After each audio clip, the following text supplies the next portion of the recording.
All right, you are live, so go ahead. Okay, so it's November 21st, 2022, GBOS regular meeting. I will just start the introduction. Girdwood Board of Supervisors committees and its subcommittees are subject to the Alaska Open Meetings Act as found in Alaska Statute 44.62.310 and Anchorage Municipal Code 1.25 public meeting. The Girdwood Board of Supervisors operates under the Girdwood Public Meeting Standard of Conduct and call to order at 7:01. And we'll do a roll call. Mike Edgington, co-chair and land use.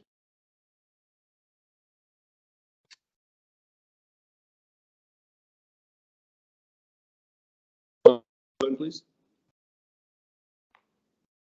Amanda? Amanda Sassy, Public Safety Supervisor. Thanks. And I do not see Jennifer at the moment. We'll when Jennifer joins, we'll mention that on the record. Are there any disclosures from any board members tonight?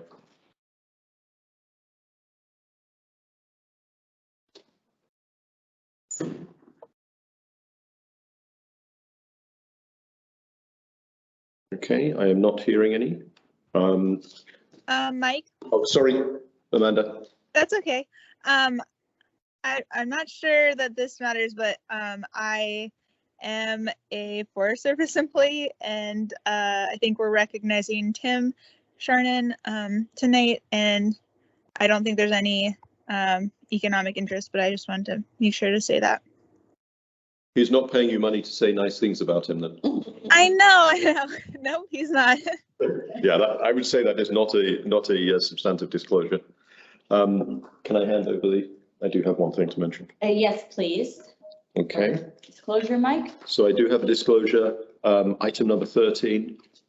My spouse is an employee of the Nordic Spa, and there's an Alaska Resort license for Glacier Lounge being discussed. Oh, thank you for the disclosure, Mike. And as this topic was at last meetings, and we ruled that it was not a significant did not rise to a significant at all or Okay. issue. So you may have the chair back, and Thank you. Amanda's hand might still be up. Amanda, do you have another? It's a new hand. I think the last time I disclosed about Alaska, it was for my spouse as well, but I am also now employed with Alaska again. So it's a personal interest. Okay, so again, we'll rule that the case of the liquor license, it's not a substantial conflict. Okay, agenda revisions and approval. So I would entertain a motion to approve tonight's agenda, but I may also entertain a motion to make a couple of small changes. So first of all, does anyone want to approve tonight's agenda? This is Brianna. I will approve tonight's agenda. Second, please. I'll second. Okay.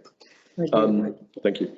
I think we could, what I was going to suggest is if somebody wishes to do this, is item number 2 really duplicates item number 7. They're both hot and hills. So can we just have that discussion under 7?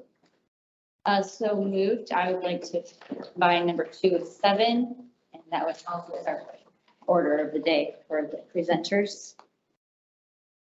Who has second? I'll second that. Okay, thank you. And we should just, before we do that, I just want to recognize Jennifer Wingard has joined us.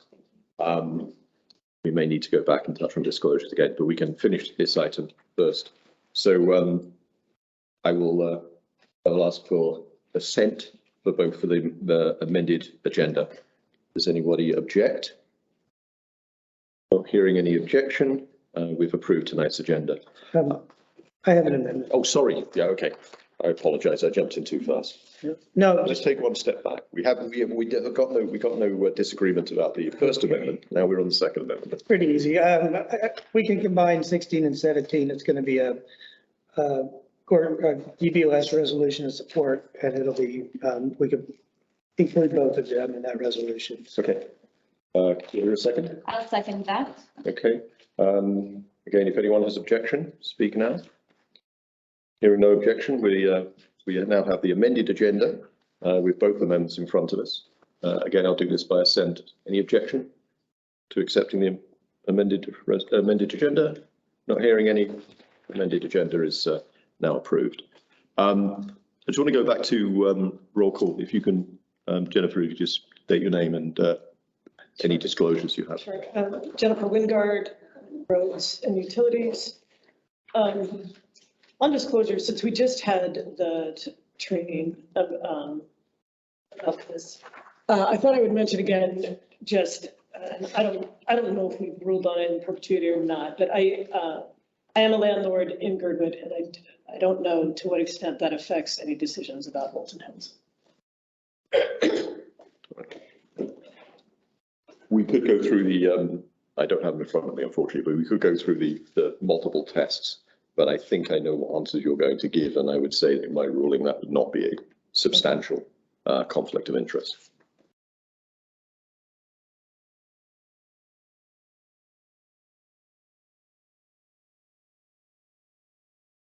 We now have some minutes approvals.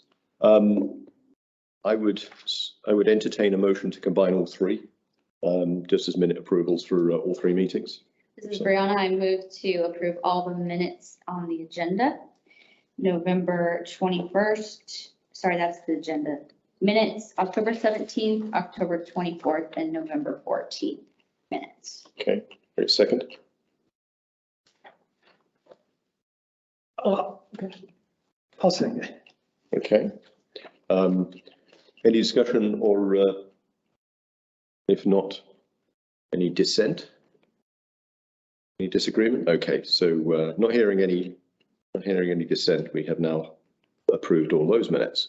Right, announcement. The public is encouraged to ask questions and provide comment. Please raise your hand in person or virtually and wait to be acknowledged. To help discussions stay productive, please direct your comments to the board rather than the members of the public. Keep your comments focused on the business under discussion, and please be respectful of everyone's opinions. GBOS committees GTC, LUC and PSAC will hold elections at the January 2023 meetings. GBOS seats D and E are up for election in the spring municipal elections. Right, so now we're on introductions. Item number 1, GBOS resolution of service for Tim Sharnan. Is that you, Brianna? I can start that, and thank you, Mike. And I see Tim Sharnan on the meeting online tonight, and we have a very special resolution of service for Tim Sharnan. And unfortunately, I didn't get to work with him very long before his retirement, and I had plenty of help from Margaret and Kyle to write this resolution. And I'm honored to have my name on it and being able to present to him tonight and all of the wonderful acts he has done in Girdwood and then prior to his time here in Girdwood, but making Girdwood a better place that it is today, and all the people that are behind him. And his wife's also mentioned in here. And so we would like to acknowledge you, Tim, and thank you for all of your service. And we hope to see you around a lot in Girdwood, but I'll hand it over to Margaret or Kyle if they want to add something. Yeah, I just, from our office, we recognize the great partnership we've had with Tim Sharnan and the U.S. Forest Service Glacier Ranger District, and especially as Tim as the ranger, the district ranger for the service there. And everything he has helped us with as we, in my 11 years of being here and coming in the Parks and Rec and then working with Tim right away to help sharpen the recreational opportunities for Girdwood and using the extensive experience of the U.S. Forest Service and their resources to help us. In particular, one project that really stands out and has become a favorite of the community is the Lower Iditarod. And through that, we developed that trail system through the partnership with Tim and his office, and in particular, Tim assigning Allison Ryan to do the whole trail design for us down there, and then helping us to pursue all the permitting from the core requirements to the many different things that we had to get done for that project. Tim was a huge influence and mentor in that area. And then knowing Tim well before that, and knowing the things that he had brought to Girdwood as outlined in this resolution that will be read tonight. And this is just a snapshot of what I think Tim has done for Girdwood. And, you know, what is great is Tim's retiring at a young age, so we can really get him back to volunteer for us. And bring that experience and maybe those connections to help us through, continue to have this partnership with U.S. Forest Service for future years. So yes, I think from our office, we're very appreciative of everything Tim has done as a district ranger. So. Thank you, Kyle. Chief Weston, and then I'll read it. Okay, Tim, I just want to say thank you for all the work. Tim's been wonderful working with us on emergency management issues and also especially cell coverage, expanding cell towers down into Portage and up Turnagain Pass. And it's been fabulous. And so he's been fabulous to work with us, especially when we have rescues in the National Forest. So thank you, Tim, for all your work. And then I also know Tim when we've been deployed on fires in the lower 48. And I just appreciate all the work he's done both here and in the lower 48 as well.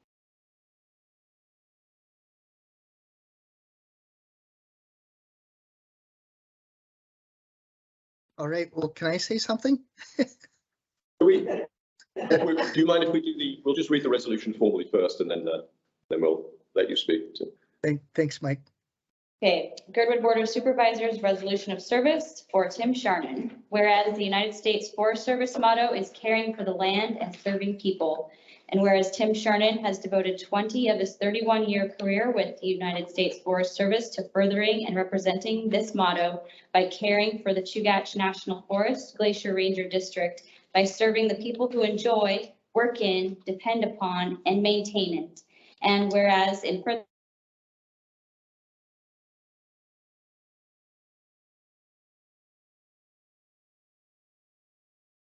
with the Girdwood Valley Service Area to improve trails, providing professional assistance in planning and trail construction, and enhancing many other recreation opportunities in the valley for our citizens and visitors.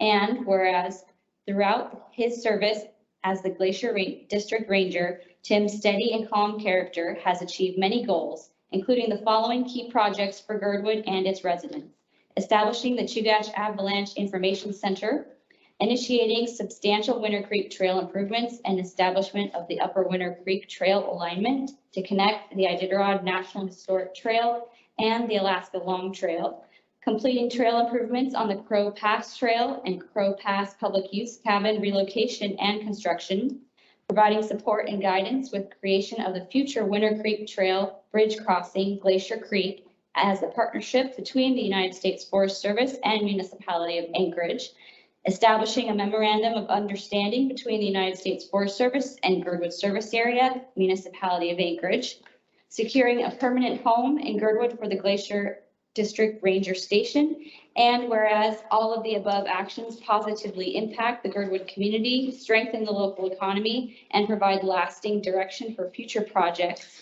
And whereas outside of his career service, Tim has been a true community builder for Girdwood. Tim and Betty have raised 2 children in Girdwood who have grown into wonderful men. Tim is an active member of the Nordic skiing community, participating as a volunteer groomer. Tim spent years volunteering as a coach for the Girdwood Giants baseball team, developing college-bound players and passing along his own love for the game to future generations of ball players. Tim continues to be involved as a treasurer for the team. Most Saturday evenings, Tim entertains the Girdwood Turnagain Arm area as the DJ of Radio Free Girdwood on KEUL Glacier City Radio 88.9. And whereas this public recognition documents a few examples of Tim Sharnan's commitment, dedication, and invaluable contributions to both the Chugach National Forest and the Girdwood community, and the lasting positive impression on the community he has served. Now, therefore, be it resolved that the Girdwood Board of Supervisors thanks Tim Sharnan for his dedicated service to Chugach National Forest and especially to the Girdwood community. We wish you the best in retirement and the next chapter in life. Passed and approved on this 21st day of November 2022.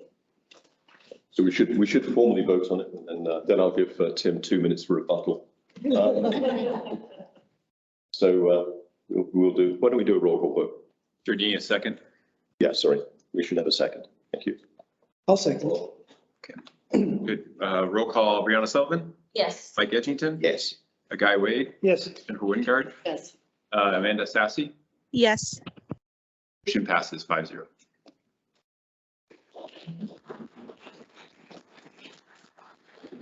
Tim, the floor is yours. Thank you, Mike. Thank you, Brianna.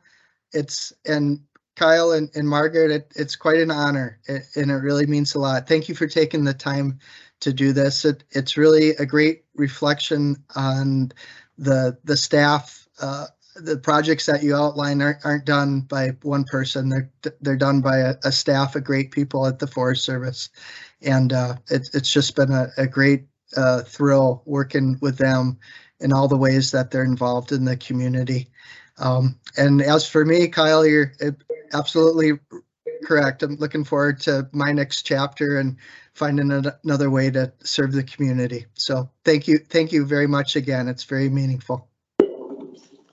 Thank you, Tim. Does anybody else want to say anything? I just, real quick, Tim, I don't know if you remember, this is Guy Wade, but when I took on the hat of head coach for the Giants of Little League team minors, you were a huge help in getting me up to speed on that. So I still remember that and I appreciate it. Thanks. Thank you, Guy.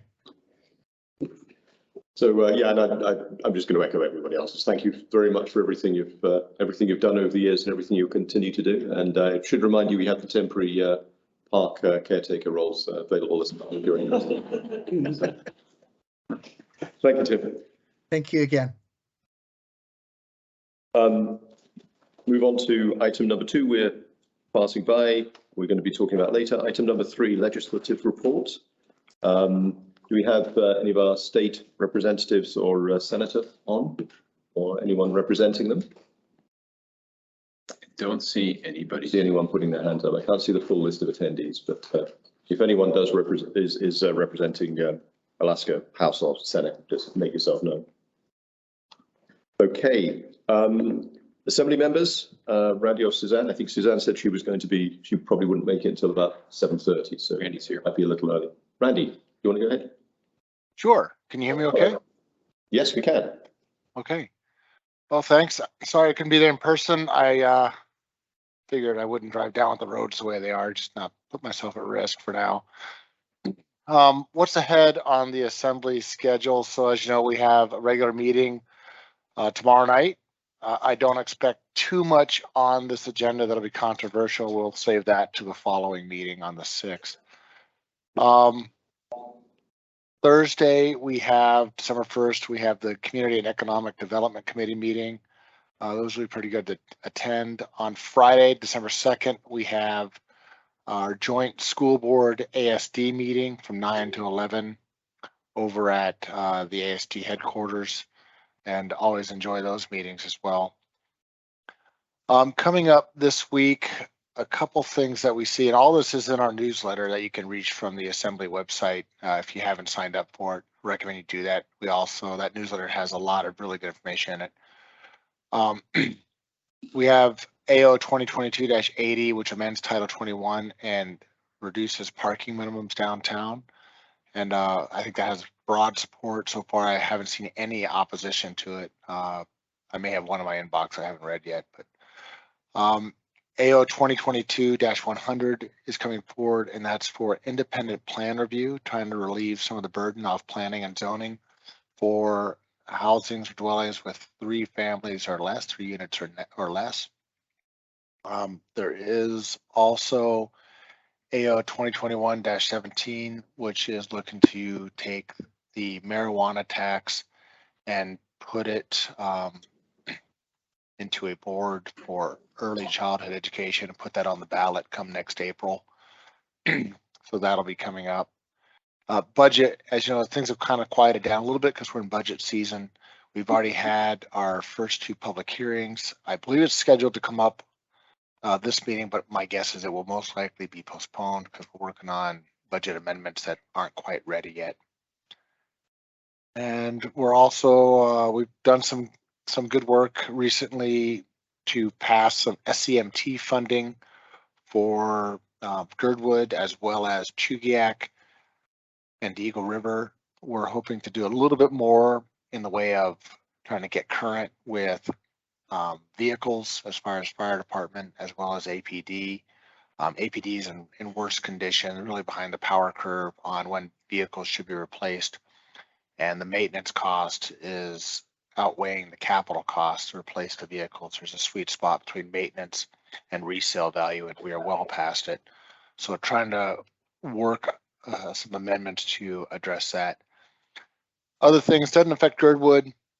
Definitely been going to a few of the listening sessions on school closures, and from what I've seen, ASDs did a great job of showing up and listening and answering questions. And I'm sure if there's a member from ASD, they'll discuss that further. And really, you know, the elephant in the room is waiting for the next regular assembly meeting on Holton Hills, and I believe you're going to discuss that tonight, and possibly I believe GBOS is going to put forward a resolution, which I think I know where Girdwood stands after the Triple H AC meeting the other week, and expect that. I think there's a resolution coming forward from GBOS. That's pretty much all I have, so open up to any questions. Thank you very much, Randy. So a couple of things is there is actually the parking stuff we wanted changed here that we were working on about a year or so ago.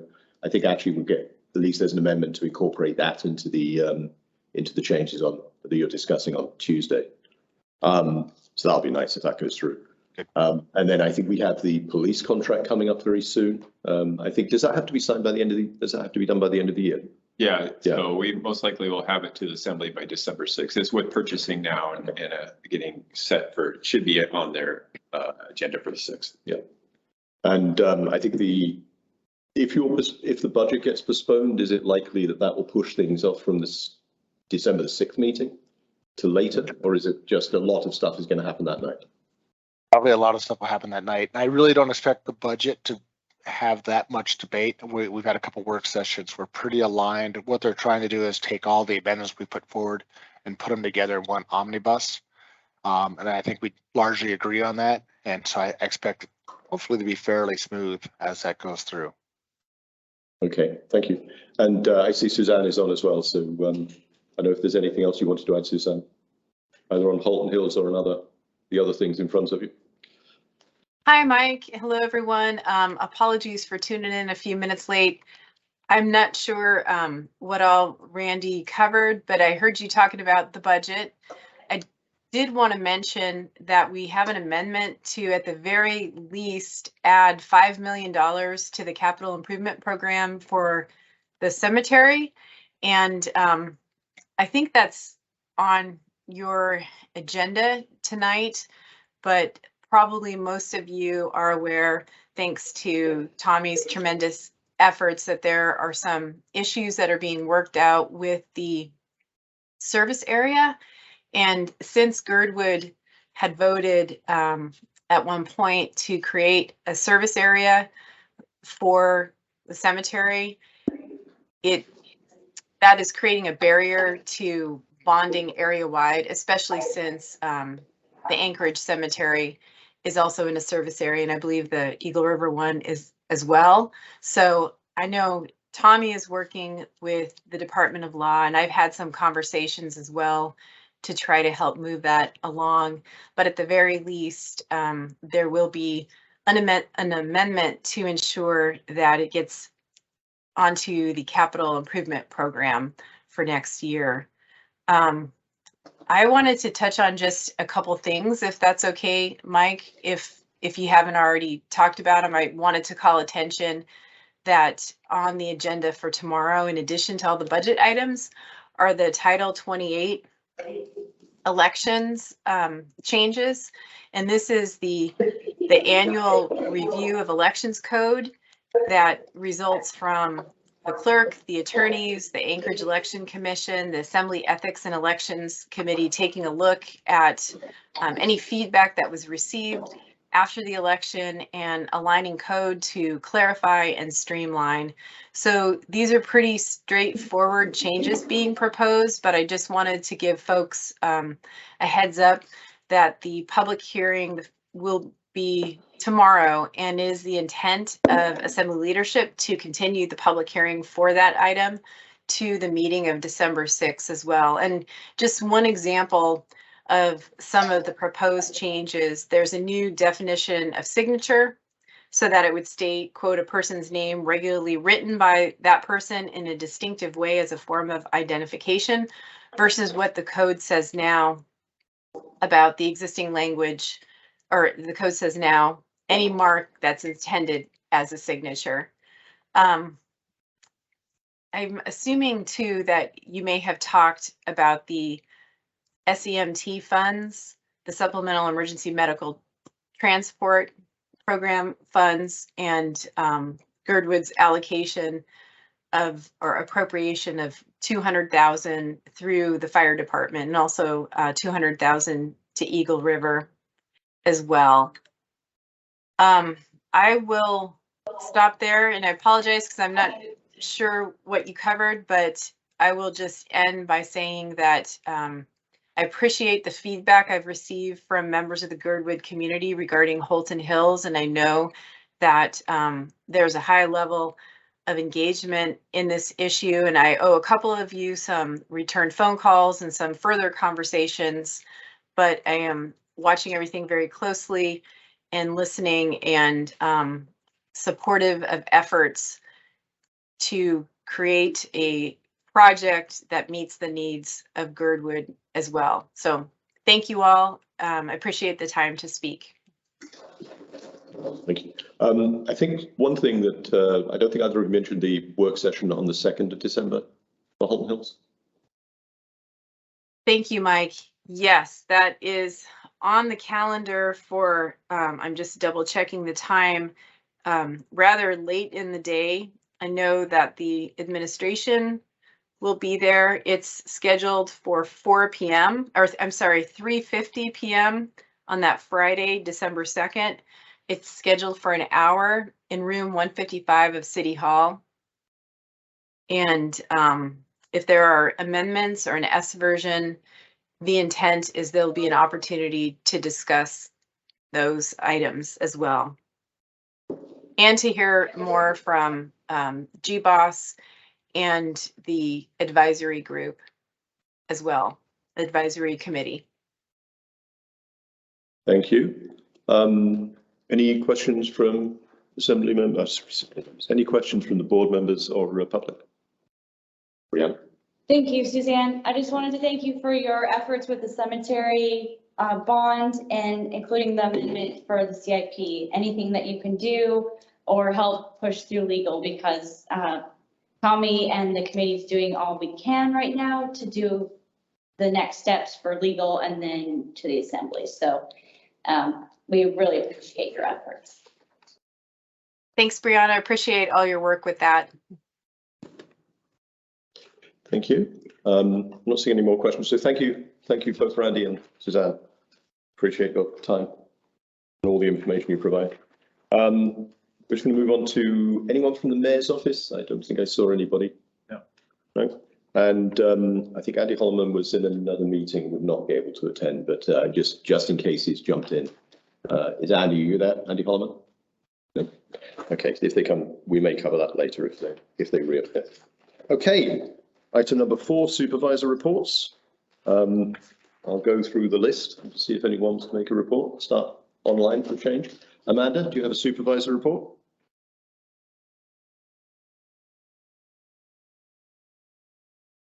You're on Yes, mute. thank you. I had to switch over. Anyways, we had coffee with the cops on Saturday, and it was awesome. We had a good turnout, and a bunch of cops came over, had a few community members stop by and engage. So that was productive. Thank you so much, Tommy, for putting that on, and to the police officers who were able to join. We really appreciate it. The PSAC met on Monday, and the contract is out to legal for review, and yeah, just discussing winter events mostly. So looking forward to the winter going on. Thanks. Thanks, Amanda. Jennifer? No, we have stuff coming later. Okay, thank you. Fine. Yeah, just real quick, something I learned today. I'm sure you guys all heard about the rescue that our fire department had in the mud flats, and all of that equipment that they used was raised through donations. And so just kudos to the fire department for forward looking and getting that equipment to get us out of the mud when we get stuck in it. So thank you. Thank you, Guy. Brianna? Thank you, Mike. All I have to report outside the agenda right now is that the cemetery committee has been reaching out to multiple community councils around the municipality and telling them and informing them about the area-wide bond that would be hopefully in April 2023, or at least informing them so that in the future they're aware of it. And it's been really well supported, lots of great questions, and nice to attend so many community council meetings in different parts of the city. Thank you. I just have a very short report. I touched on it already. The most of the stuff for land use is going to be covered later. But last August, we passed a resolution for changing code for parking requirements for off-street parking in Girdwood for commercial off-street parking. And at the time, planning were going through a process of changing the code muni-wide, and what we were looking for was aligned with that. So the suggestion from planning was, let's do this all together. That sort of was ready to be presented to the Assembly earlier this year, and then a kind of an alternative, I would say either more impactful or more radical, depending on one's point of view, plan appeared as well. So there've been two in parallel, and that's what's being discussed tomorrow at the Assembly. So the changes we originally passed and proposed, or originally suggested and resolved for, are included in an amendment to the parking changes will be happening tomorrow. Probably happening tomorrow. So if they're passed tomorrow and that amendment passes, that effectively achieves all the things we were looking for in terms of parking changes here. So I just wanted to report that. Okay, we'll go on to, if there are no questions from anybody, we will go on to item number 5, service provider reports. And let's start with fire department. Oh, hello. I did ask the guys to bring in and ladies to bring in the mud rescue tool so you can see it. It's pretty big, about my height. So hopefully it'll appear while I'm talking. If not, I want to mention that we've been really busy. October was supposed to be our slow month. It has not been. We are on call number 491. Next call will be 491. So it's been super busy. Obviously, there's been some wacky weather with a lot of the ice and the changing conditions on the highway between Alyeska Highway and Seward Highway. We did have that day of complete pea soup fog in the which started right when you got down to Seward Highway where you couldn't see anything. But I just want to thank all the Girdwood residents for driving really super carefully. And you know, we have been on some large accidents so far in the last couple of weeks, but it could be a lot worse. So thank you for that. We did have the mud rescue the other day.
And then I just wanted to talk about if you're looking for Christmas gifts, these are some safety things we like. These are lights that you can stick on your car.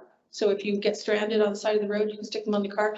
I also use them when I go skiing, because backcountry skiing, or trail skiing, because let's say I break something, I can light up myself in the dark, right? So I super like this. Dogs can chew on them and they don't break. And then for emergency lighting, we should all have lots of emergency lighting. This is just one of the emergency lights that I have. It inflates. It's a new one, kind of stiff. Anyway, it inflates and it's super bright. It's rechargeable.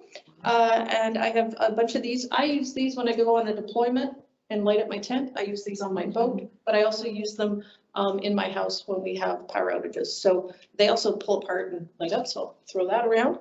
And then other infomercial thing, I'd say, if you don't have spiky shoes, ice bugs or something are wonderful things and they will save you from slipping and not seeing us. So just all things that will make you not see the fire department, even though we'd like to see you. Those are things. We have our 7 members that are almost through full probation. And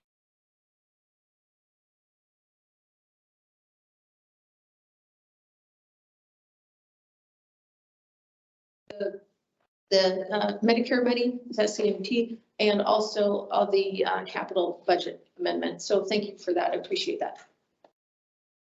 Any questions? Good. Not seeing any questions.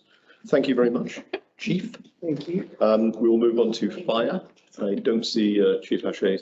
Do you have a Police, Chief Hache couldn't make. Sorry, police. We did talk in advance and he really did say that they appreciated the coffee with the cops put on this weekend by Tommy and the Public Safety Advisory Committee. And that October and November have been steady business for them, which they're not always so fond of, but the first real large event of the fall was the big concert up at Halloween up at the Day Lodge, and everything went pretty good, and that it got them reminded about music's coming back this year, doing music every night, and they're going to be staff for that to have people here, every weekend night, Friday and Saturdays. So that's kind of returning to normal for Alyeska, so there'll be some more traffic for them. So they're fully staffed and everybody's back. They had a few off injury there in the fall, but everybody's back now and moving along. So that was pretty much the update.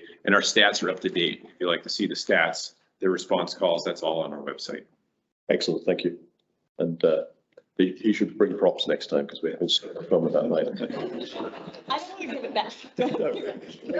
Wait till we get the bad extraction tool.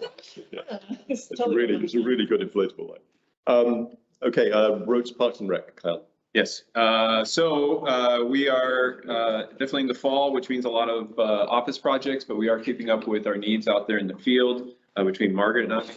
One thing we want to point out is that the statewide comprehensive outdoor recreation plan is out for comment right now and will be until November 28th. And so if you'd like to put your comments in there for anything you would like to see done in outdoor recreation planning, that's what leads to getting federal funding for many infrastructure projects out there. So you can get to that and go to our website, look up our plan here, our report, and you'll find a link to that, or otherwise just type in Alaska Sport website and it should come up. In parks, we'd like to thank the Hamill family for the recent donation of opening a memorial fund for Rob Hamill. And we're working with them to place a bench out on the Bird to Gird pathway out there that Parks and Rec will help to maintain, and we'll do it.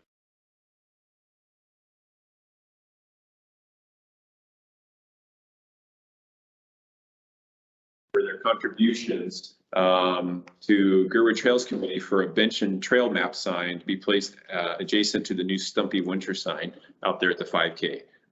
They donated close to $4,000 there to start to fund those projects for us. So we appreciate both these families reinvesting into the community for the sake of all of us there. As always, we try to keep up with the trash disposal admits, but we're very thankful to our volunteer staff, Don Davis, who's been helping us on Mondays with pulling trash and keeping up with those responsibilities. We are installing a new rent-a-can for the summer, actually 2 rent-a-cans, one at the playground parking lot here by Little Bears in the tennis courts. We'll retain that for the winter, and then one out at Moose Meadows out there. And then as well, the 5K, which we've had out there now for 1 or 2 seasons out there. So, and we do ask everybody to please keep, after cleaning up after your dogs, weather like this really exposes where it doesn't happen, especially on our trails. And we have definitely muck mitts and trash cans in many locations that are convenient to take care of that out there. So quickly talking about the suspension bridge, we did receive our proposals back for the design of the suspension bridge, and we only received one proposal, but it was from a firm that we already had been discussing the proposal with before we decided to send it out for RFQ, or excuse me, RFP, request for proposal. And so we will be reviewing that proposal with the selection committee on December 1st and making a decision then, and then moving forward for negotiating a cost expense for working with that contractor. So that's where we stand at this point in time. If everything does move along nicely, we can hopefully start on the design of that suspension bridge in December, and then work through and then really hit the field season to get the field work done for the design aspect when conditions allow out there. So and then with trails, GTC has completed a review of the recommendations. We are working with our contractor at Huddle to complete the incorporation of those amendments that GTC had for the trails plan. And we will be presenting it to Trails at their meeting on December 6th, I believe, or the first Tuesday in December. And then that'll give them a month to review that plan with those new amendments incorporated. And then we will be requesting that they make a vote to either accept or reject the plan at their January meeting to stay within the timeline requirement as set by GBOS. So we should have something to GBOS hopefully by the first part of February. It does give them a bit of a contingency if they don't feel comfortable to vote or something happens, there is a little bit of time, but we would hope that they complete that process in January. So along those lines. So and as always, a set of reminders about our GBOS, and our packet really goes into detail about GBOS nonprofit grants, and then our packet goes into detail about our other grants that we currently have or have closed for the year.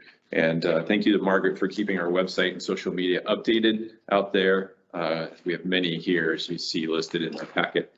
Switching over the roads real quick, the rainy season just continues. It just seems like it has just rolled right all the way from July to now with a bit of snow in between. And so it's been a bit of a struggle. I think we broke a record for how much sanding we've done already in November this year.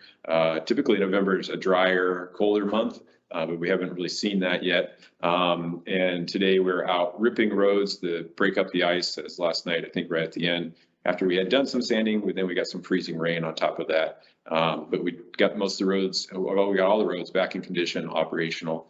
And hopefully if anybody has any concerns, just feel free to call our office. We'll try to address them as quickly as we can.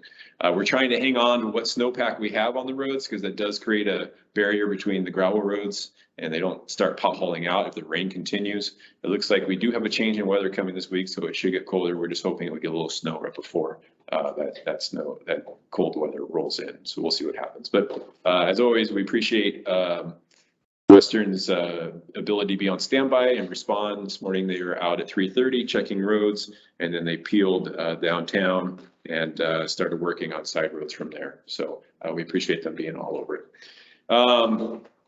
As always, our major projects is our Alyeska and Moose Creek culverts. We have submitted the grants, and we'll talk about that later on tonight.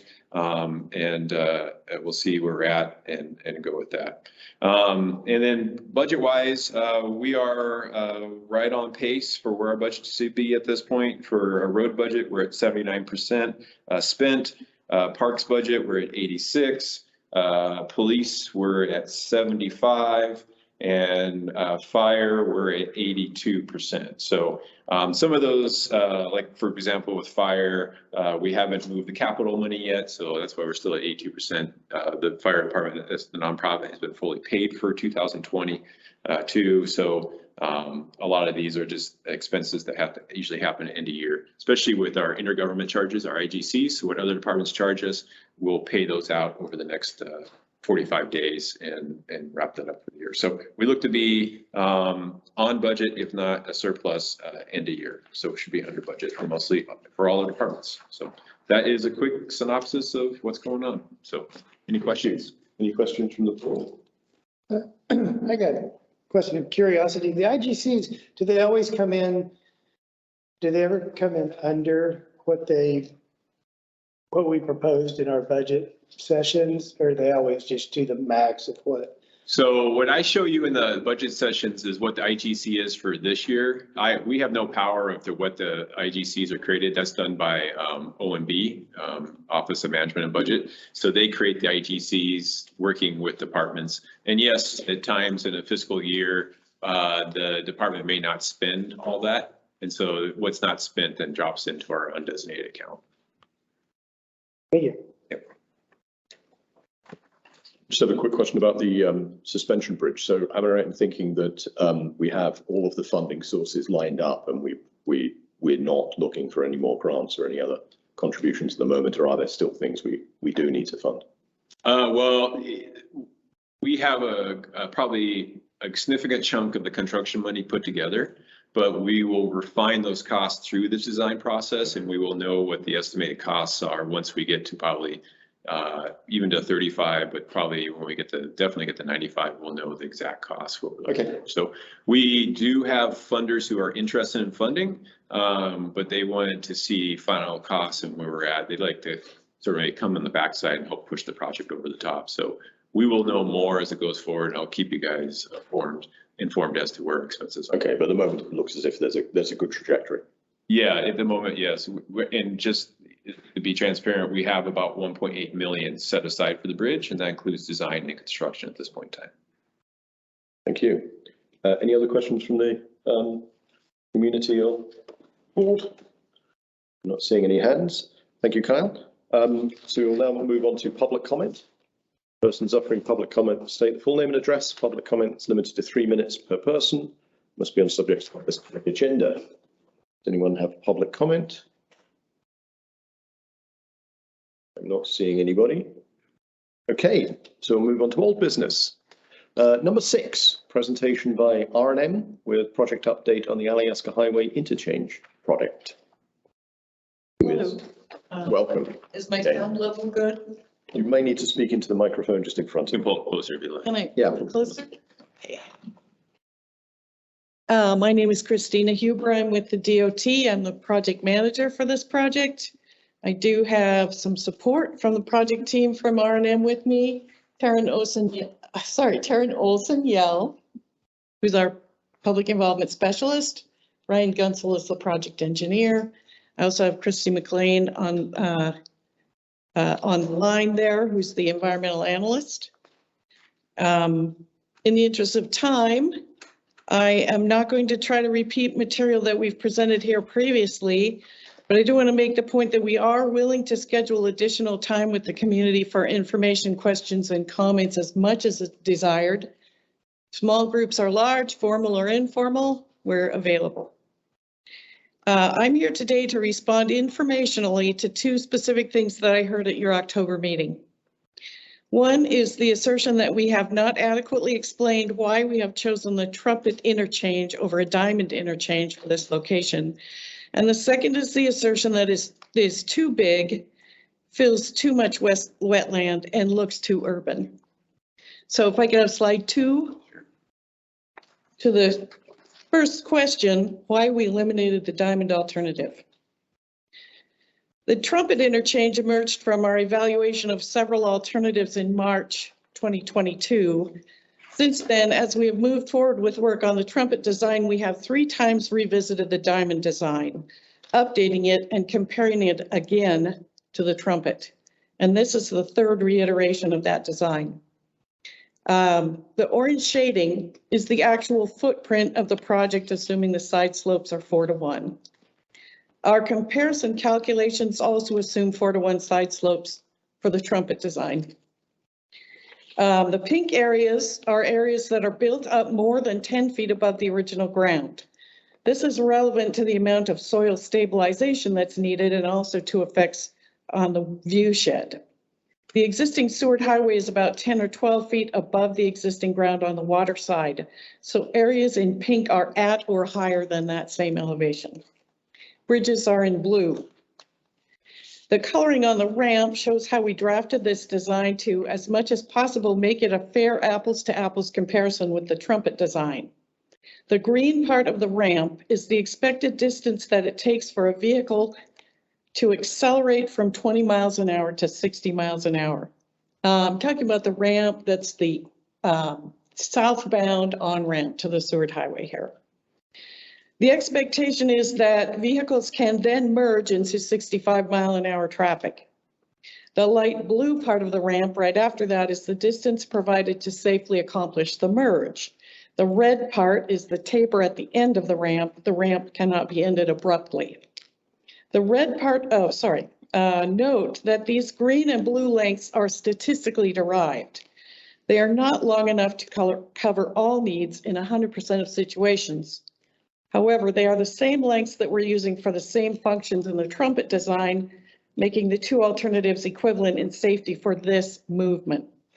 Note that there are other safety elements of the two alternatives that cannot be made equivalent. These will be mentioned later. In order to minimize the cost of this alternative, we shifted the crossing as far toward Anchorage as we practically can. We pulled the southbound lane and ramp away from the water as much as we practically can. We considered the option of replacing the roundabouts on the ramps with regular intersections, but did not do so for safety reasons, which again, I will mention in a moment. You can see here, if you go to slide 3, the same color coding applied to the trumpet design. So then let's go back to slide 2 again. Here are some comparative facts.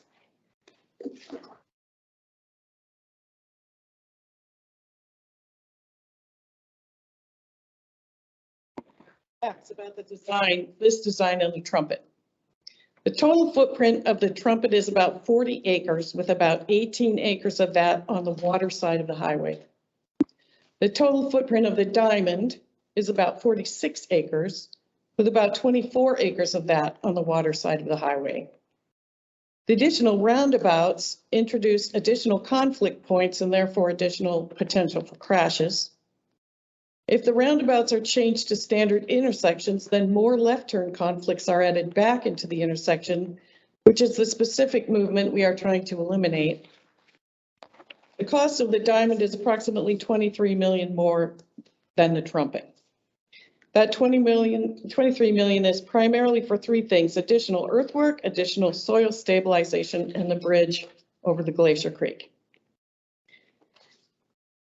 We have identified 2 advantages to the diamond design over the trumpet design. I think this is the next, not 3, but slide 4, if you moved forward 2. One is that it does not require an additional ramp that would only be used by vehicles that are both over height and over length, which will be a rare situation.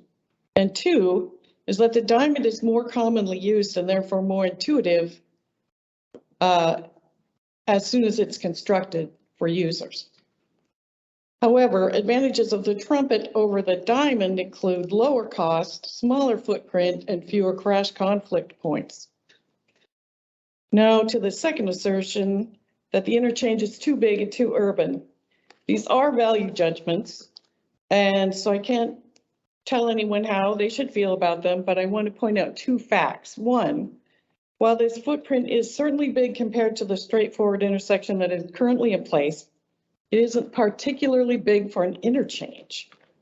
It isn't even particularly big for an interchange in a rural part of Alaska. I invite you to check this out on Google Earth. As one example, the next slide shows the trumpet interchange overlaid at the same scale with an existing interchange between the Glen Highway and the old Glen Highway. Obviously, the shape is different, but the scale is equivalent.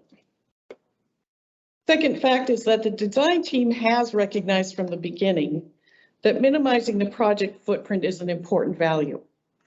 We have no motivation to build big for the sake of big. We believe that the trumpet design will give us the smallest footprint that will fully solve the problems at this intersection. As we continue to refine the design, we will continue to look for additional ways to reduce the footprint, though admittedly, there will probably be small changes compared to the current size.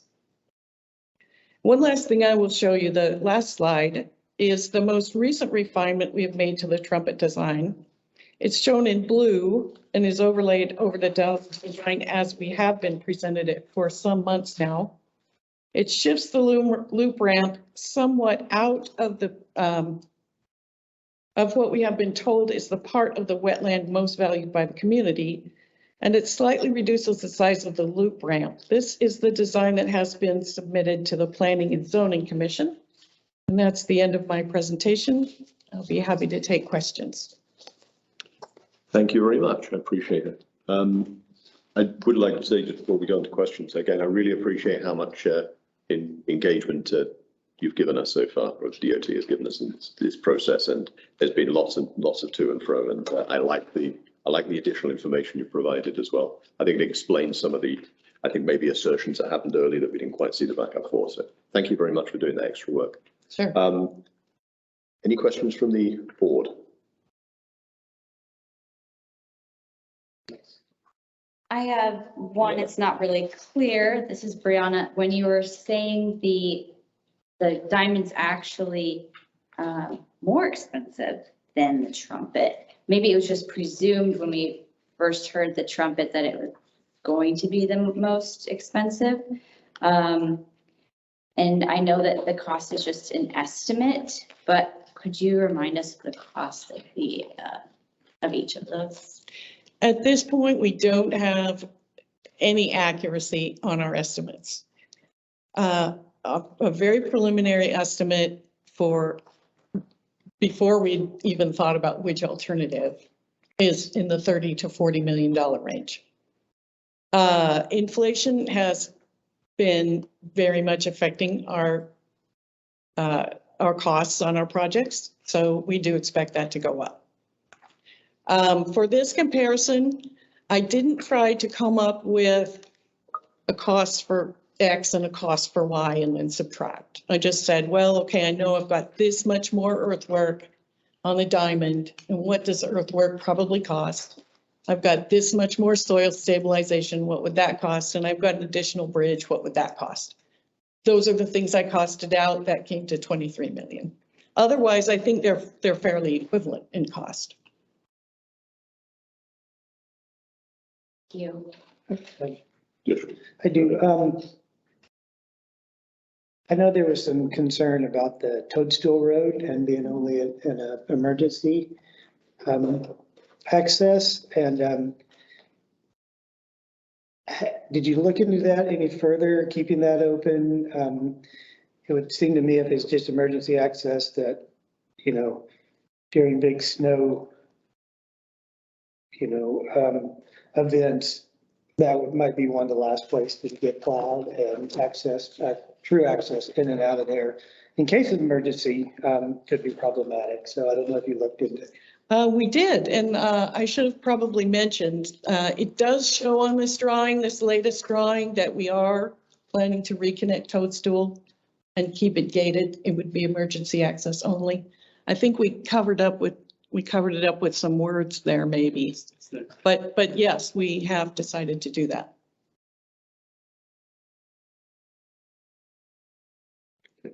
I've got a couple of quick questions.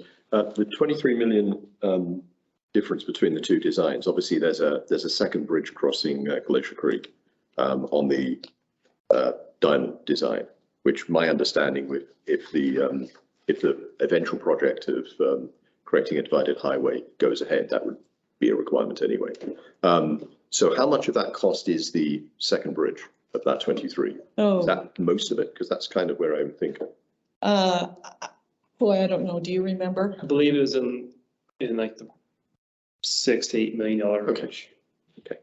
And the other, just a small question, is when you calculate, I noticed there's in the trumpet design, the area inside the trumpet and the area between lines, is that excluded from the project footprint?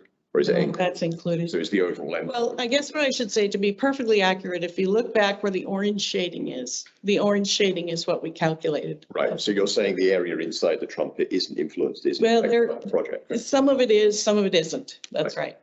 Because obviously I would probably argue that it's the outside envelope that matters. The area inside the trumpet is also affected, so that may get us closer to the same size.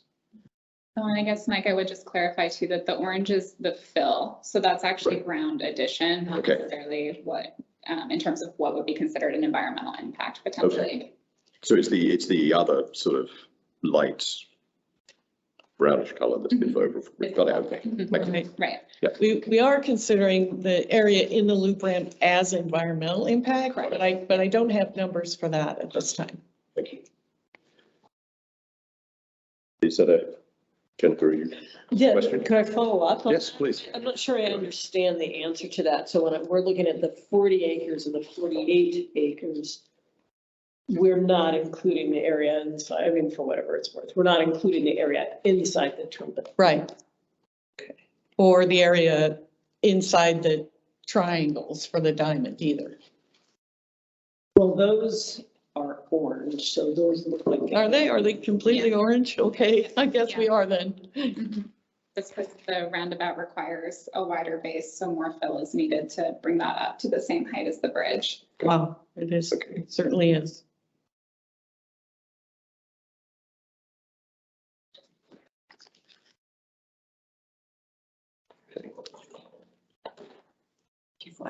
Oh, sorry, yes. I was going to ask if there are any more questions from the board. If not, we'll go to. Yeah, I just have my quick questions.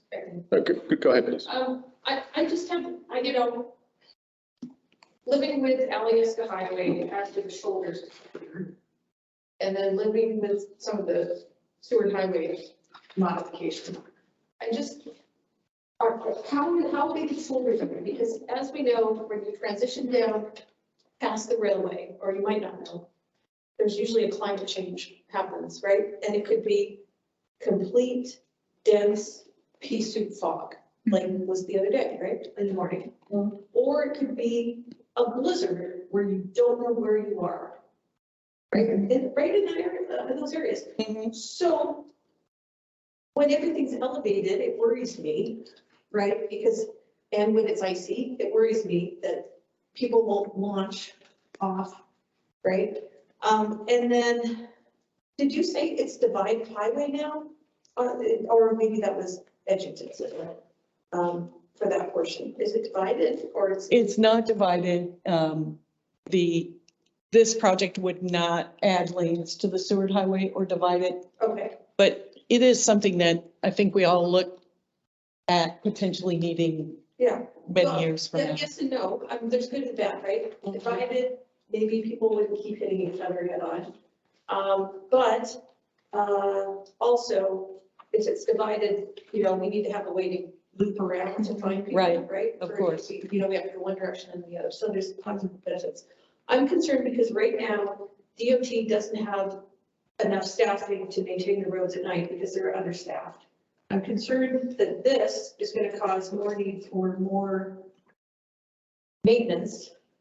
And who will maintain this? Because right now, part of the reason we have some challenges is because we don't have enough equipment operators. How does this, would this not cause more need for plowing and other things? That's kind of my concerns. And then just, is there an adequate spot so that if people that launch off have places to go? And then is there adequate space for those semis that come into Girdwood will also have a safe turnaround because it's kind of sketchy. So that's several questions there. No, it's a question, I guess. And again, I'm just going from that. Again, I'm just going from the 20 years off and on, responding to car accidents along this area.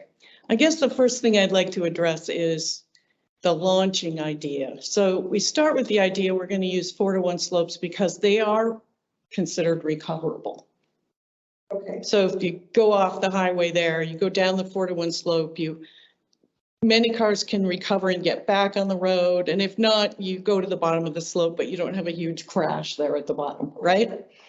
If we steepen up the slopes steeper than that, then we put guardrail in.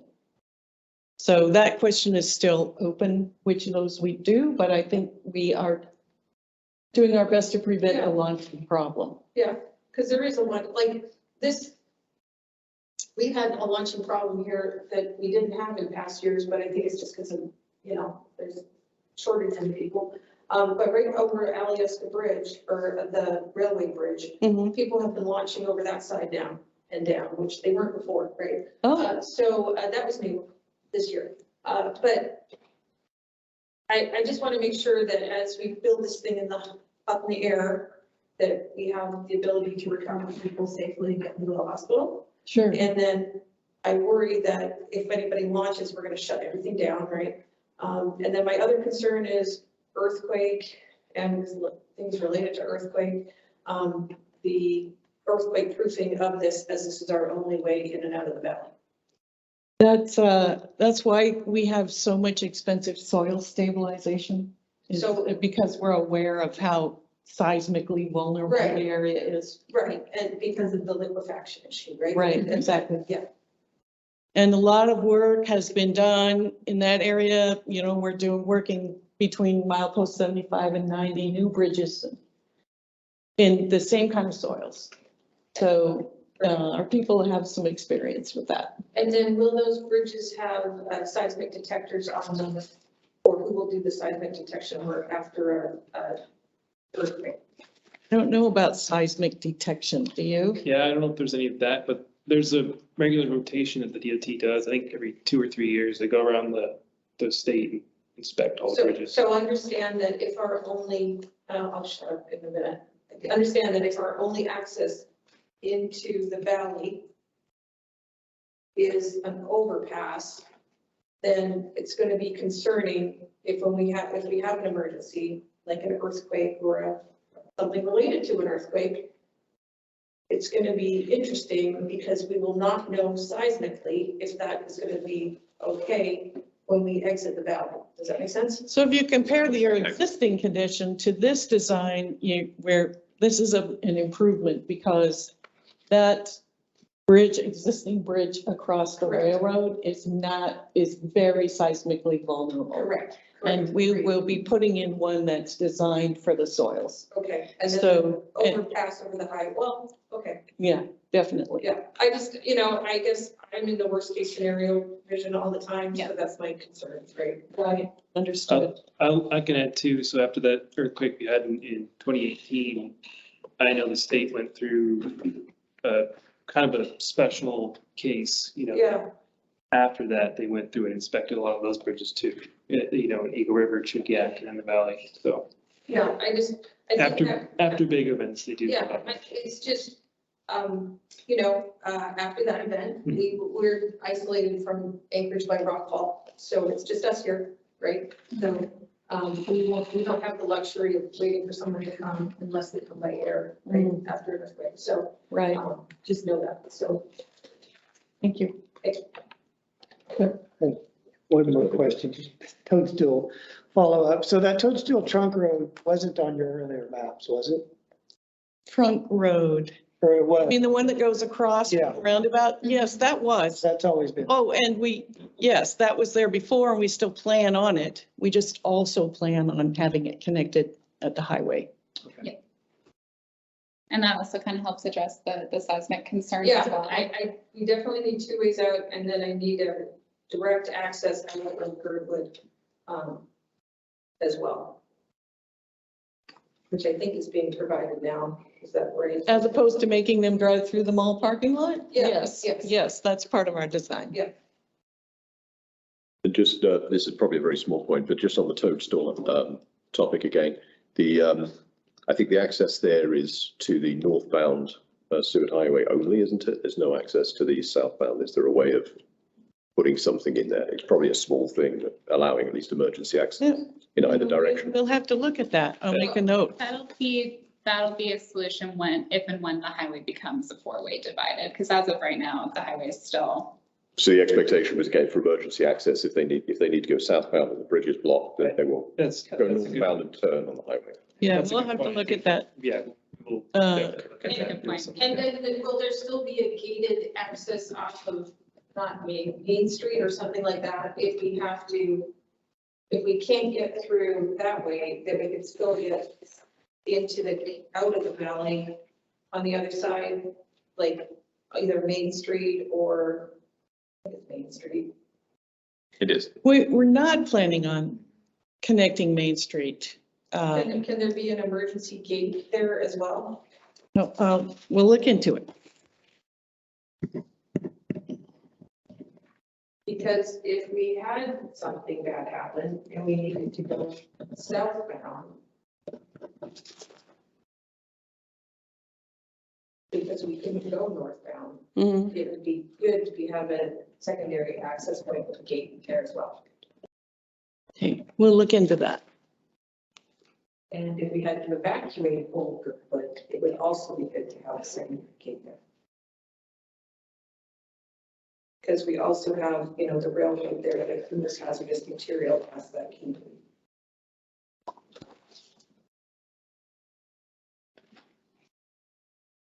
Okay.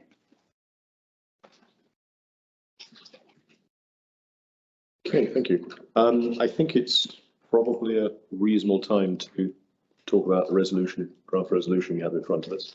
You want to do that, Jennifer? Oh, sorry, Margaret. I just wanted to clarify, so we had this letter drafted back in September, so it's not necessarily up to date. Sorry, I thought this was a more recent. There are definitely some changes that we would make to text anyway.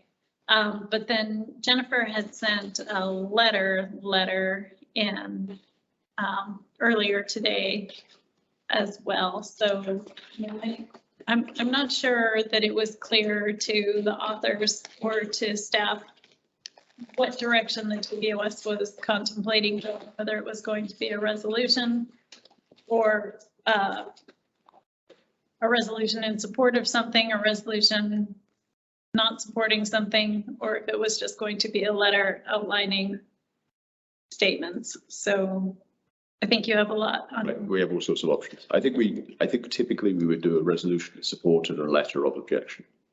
Well, I mean, we do letters of non-objection as well, but I think we sometimes do letters of objection. Sometimes we do resolutions of rejection. It clarifies in your operating rules. It does, but I don't remember exactly how that works. So what do we have? Do we have anything in front of us to consider now? If not, then we can just discuss general terms and decide how to progress. If we don't have a particular document. It is not, it didn't make it to the printing press. It did get sent, it didn't get. Yeah, I wasn't here this afternoon. So that's, and it's. Is it in a form where we'd feel comfortable presenting it to us? Because if we can get it on the screen, we can talk to it.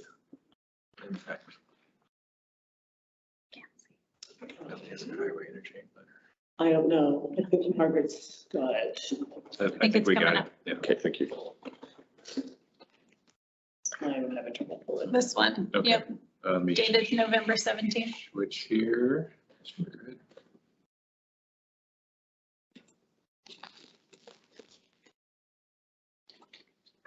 Okay. Almost there. Well, It's not it sharing. goes back here. It's right here. This It's not there.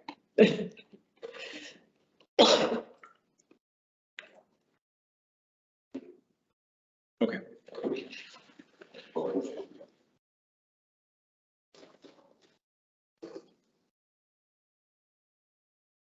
So this is by and large what we have already seen before. It has a few little tweaks.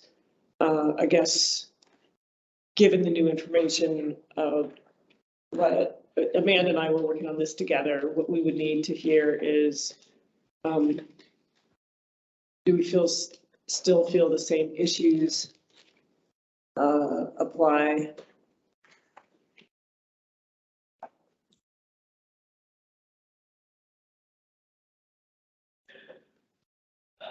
I think we've possibly, and I might be going out on a limb here, figured out that the impacts to the businesses of the gas station, that anything done here is going to change the traffic pattern.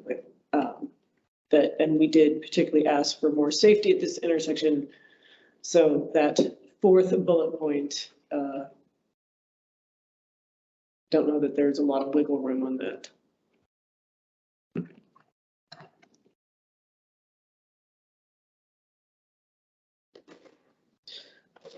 Okay. Do you want to propose this as a motion if we send this letter, or and then we can make some changes if we wish to, or? Sure. I will make a motion that we accept the letter. Okay. Second. This is Brianna. I will second. Thank you. So if there are any changes, I don't actually have a copy in front of me, and I've been staring at a screen all day, so I can't quite read everything. If you could make it slightly larger for us, it would be appreciated. Can you read it? Oh, I know what it says. Oh, yes, now I can read it. I know what it says. Oh. I'll read it out loud. Yeah. This is the crux of the letter here. There, and they can scroll down if you want. I think it just goes to, yep, respectfully. So that's the body of the letter. Okay.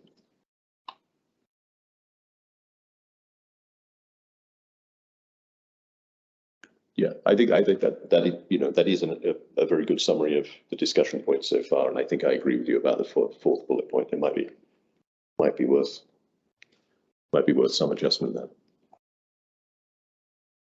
So does anyone have any comments or responses or potential changes? If not, we can go to an action.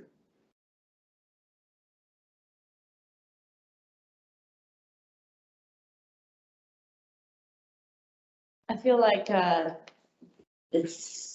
we can read it right now, but we just had some new information presented tonight, so I'd be open to any editing opportunity if this is our letter from tonight, just to update it since it was this afternoon. That's the previous version. So this is in front of us now, so we can change it now, or we can put off a decision. Really the two options. Mm-hmm.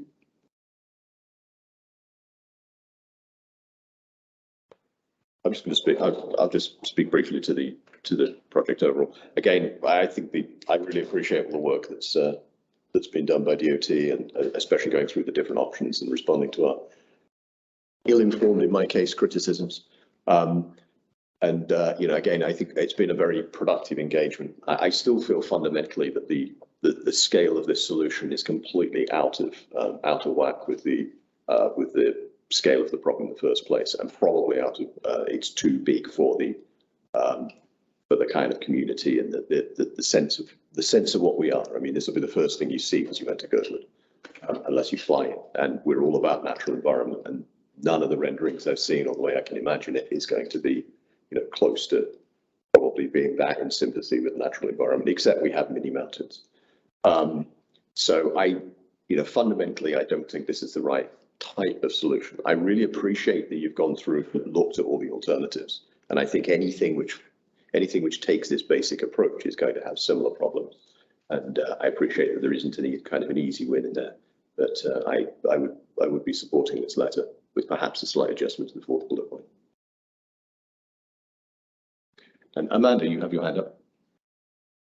Thank you. I was just going to ask if there is a time constraint that we need to make some sort of a decision now, or if we can put it off.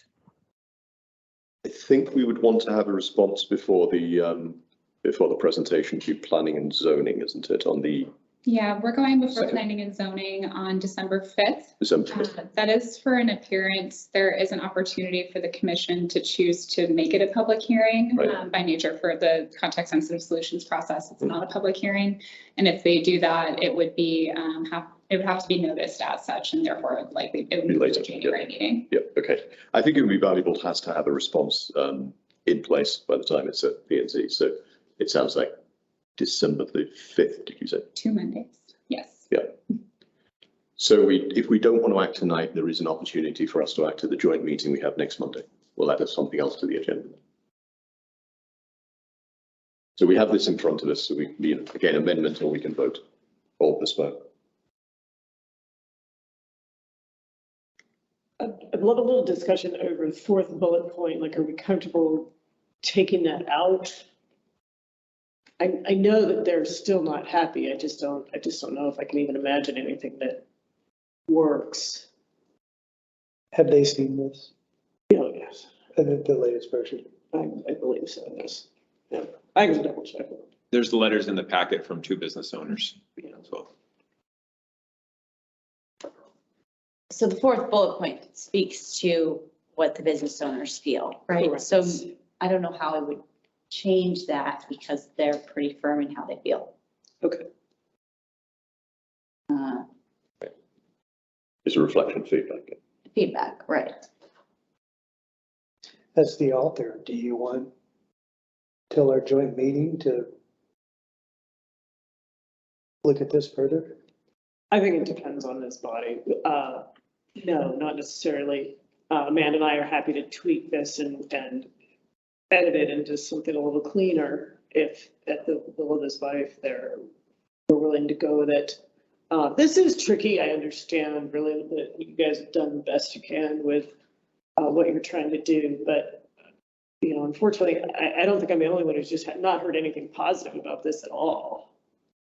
And that puts us in a tough position. Like I understand the reasoning behind your solutions and I understand all the thought and the effort that's gone into it. The scale is creating issues with everybody I talk to. Yep. Well, again, unless somebody's going to make a motion to postpone to our next meeting, we'll go ahead and vote. Well, if I made the motion, would that cancel the last one that was just seconded for our discussion? Do we just let that Seconded for motion discussion, die? I believe we can still postpone. Okay, I move that we postpone till the 28th meeting to have reached a decision, and that in that timing, the letter could be tweaked. Okay, can we have a second? Second that. Second it? So just to clarify, the 28th meeting is the joint. Yes. Right, okay.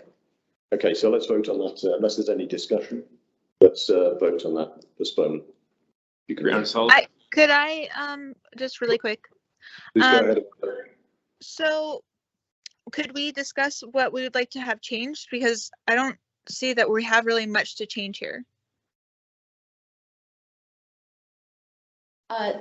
Amanda, if I could say, I would just like to see it closer on my own screen because it's just far away. Okay, so offline comments for change. One thing about that, like, for example, I think, Amanda, we still have in there, please consider keeping the Toadstool Road. And we now have Toadstool Road with emergency access. So I think if nothing else, that phrase right there, we could probably take out. Okay. If I'm understanding correctly, fire is okay. Can we leave it in just because what if planning and zoning decides to take it out? Okay. Right? Like, I don't. I will go to the planning and zoning meeting because I want to make sure that emergency access for the community is maintained. So, okay. And it sounds like we're also asking for access out of the mine, or sorry, out of Old Girdwood. Correct. Okay. All right. So there's a little. I think there is, and man, I think you and I can tweak it a little. Old Girdwood leads a way to evacuate effectively. Does that make sense? Yes, it does. Yeah. Okay, any more comments on the motion to postpone? If not, let's have a roll call vote, please. Brianna Sullivan, Yes. Mike Edgington, Yes. Guy Wade, Yes. Jennifer Wingard, Yes. Amanda Sassy, Yes. motion to postpone passes. Okay, thank you. So I think the sense is clear, even if we haven't got something to print out and give you tonight. Again, thank you very much for your time. Of course. And efforts. It's been very educational. Okay, thank you. Item number 7, review of status of Halton Hills project. And we're also operating item 2, which is a general update on other housing developments and update from the Halton Hills Housing Advisory Committee. I don't think, oh, actually, before we jump onto that, I see Andy Holloman here. We did defer your report, so let's jump onto that now, and then we'll go into Halton Hills. So Andy, please go ahead. Okay. Is my microphone on? Yes, we can hear you. Oh, Excellent. Okay. Yeah, not a whole lot to report. Obviously, what's in the news, we're facing a $60 million shortfall that was sort of masked over the last 2 years due to COVID relief money. But basically, we're back to trying to run the district like we did in 2019, but on 2017's budget, minus about 2,500 kids, which also drives revenue down.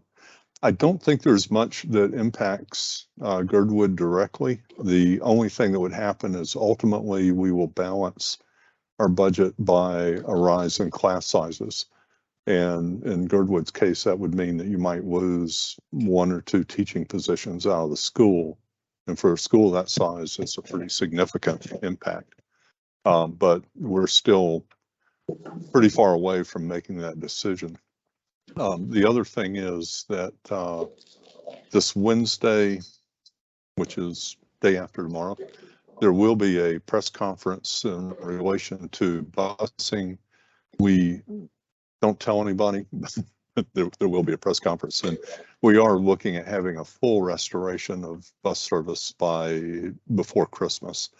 And right now, all students that live in the Girdwood area proper do have full bus service. We don't have it for some of the kids that live along the way, like in the Indian area and whatnot, but it's going to be back for the entire ASD before we break for Christmas. So that's real quick, short, and happy to take any questions anybody has. One quick question. You mentioned the funding impact on Girdwood School, but the funding impact on the high schools, because obviously we have students going to high school as well, to South. It would be across the board from first grade through 12th. So yeah, ultimately that's the only real effective way we have to bring our budget down. In trying to close some of the elementary schools, which the local communities are upset about, we can save a fraction. And in essence, we do get to have fewer administrative positions and utilities go down and things like that. But ultimately, it's a reduction in staff that really saves tens of millions of dollars. Okay, thank you. Any questions from the board? Comments? Not seeing any from the community. Okay, thank you very much, Andy. Appreciate your time. Thank you. Have a good meeting. Bye. Thank you. So we will go back to our regular agenda. So we're on item number 7, update on Halton Hills, which includes the update from the Halton Hills Housing Advisory Committee. I'm not sure if there's anyone from, I know the 2 chairs co-chairs couldn't make it today. I'm not sure if there's anyone else from the Halton Hills Housing Advisory Committee. If not, would it be possible to just summarize the motion that they passed at their last meeting? Yeah, yep, let me do that real quick. And it might be the best that we just pull up the minutes so that you guys can see The minutes are actually the second item in the meeting packet. Oh, The red motion. that's right. Yeah. I think probably the green motion.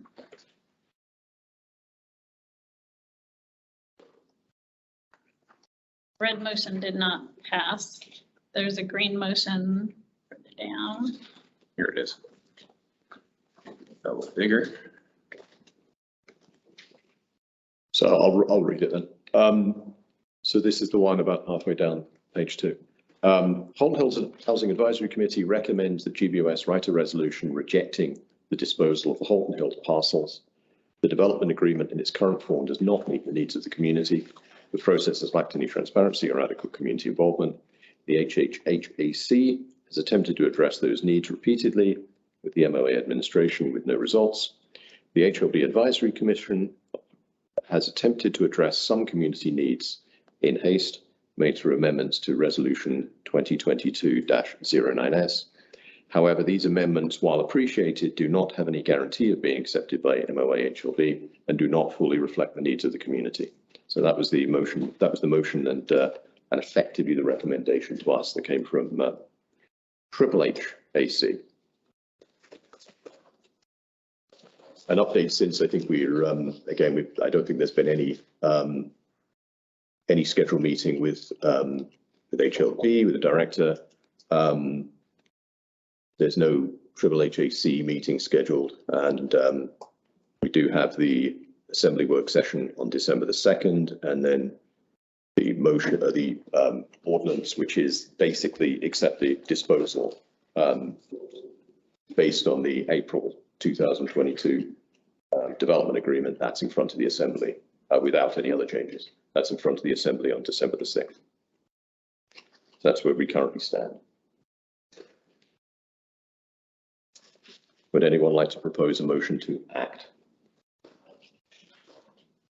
This is Brianna. I move that GBOS accepts the recommendation from the Triple H Advisory Committee as written. I'll second. Okay, motion and second. So do you want to state that in a, so it's clear what we mean? I move that GBOS writes a resolution rejecting the disposal of the Holton Hills parcels, and I'll add in as written, because the development agreement does not meet the needs of the community and has not incorporated our suggested amendments or suggestions. Okay. And we probably need to respond to the HLBAC resolution as well, which is the latter part of that. Oh, okay. I could add that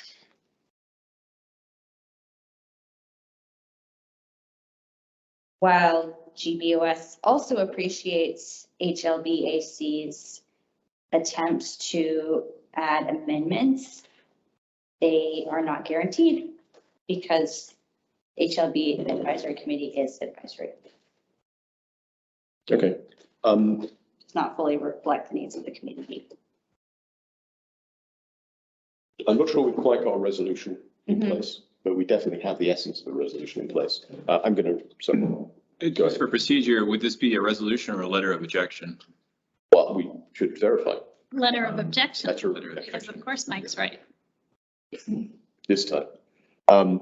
Yeah, so it would be as in the form of a letter of objection Okay. to the proposal. I could rescind my whole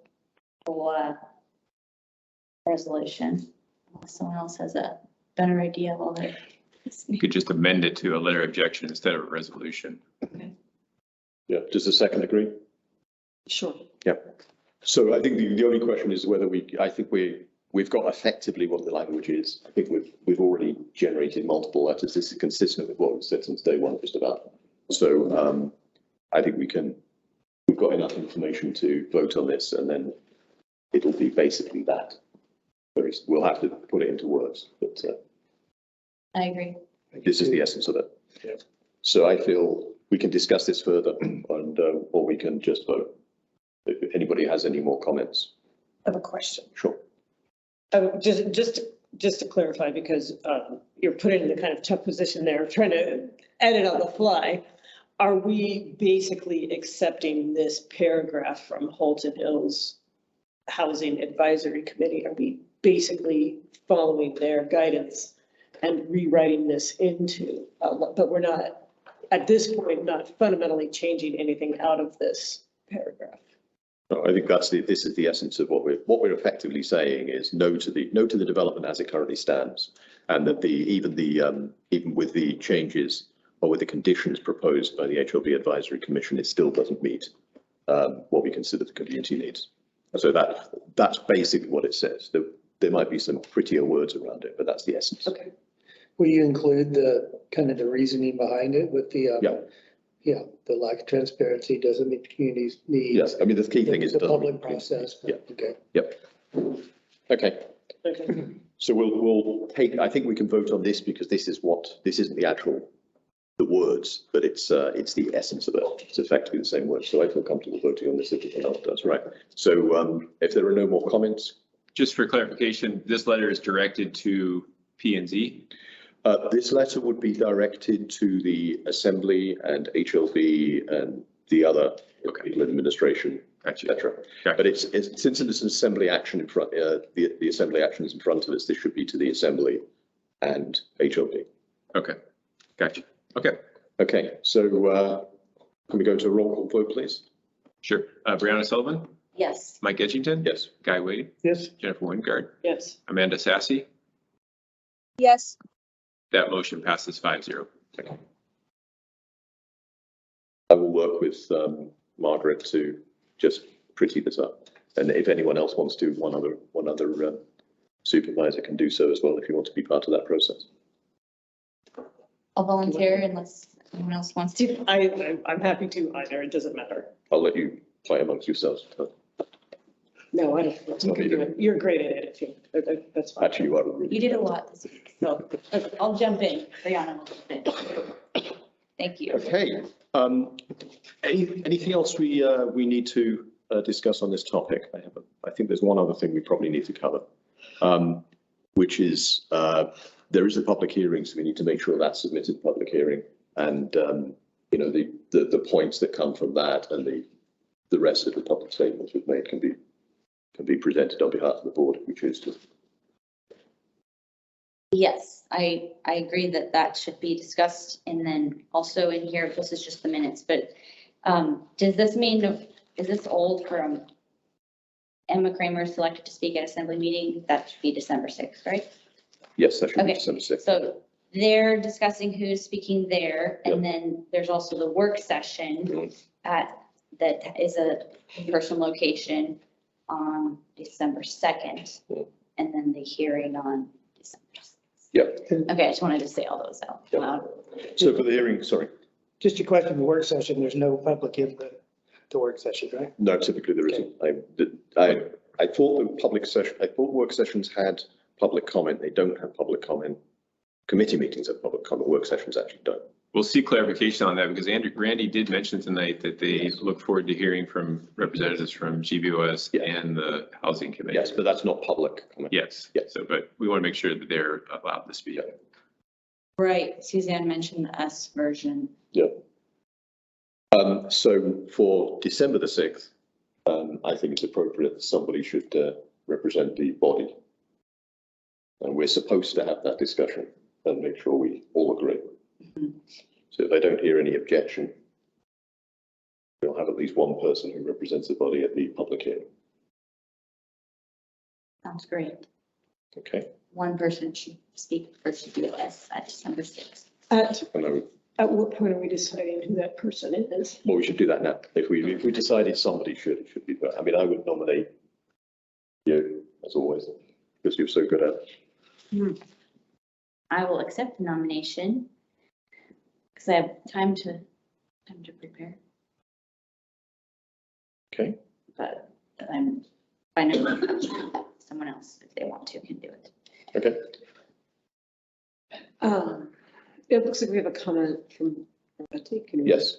If there's no other comment from the board, we should just check. If nobody else wants to make comment on that, we'll go straight to Betsy. Betsy, please go ahead. I'm just curious if any of the supervisors or if anyone in the audience can explain exactly what the vote ended up being at the HLBAC meeting. Yes, I can explain as it's being explained to me. So at the HLBAC meeting, the original one on October the 27th, there was a secret ballot and it passed, I think, 5-1. Subsequently, it was the legal department, assembly department, or whatever it was, clarified that secret ballots are not allowed in code or under Open Meetings Act. So there was a revote at their last meeting, last Thursday. At the revote, 3 people voted in favour, 1 person voted against. There were 2 people were absent. It was stated in the meeting by HLB staff that meant the vote failed because it didn't reach a majority of members of HLBAC. Subsequently, code was checked, and it turns out you do not need a majority of members of the body, you only need a majority of members voting. So a 3-1 vote is a pass, not a fail.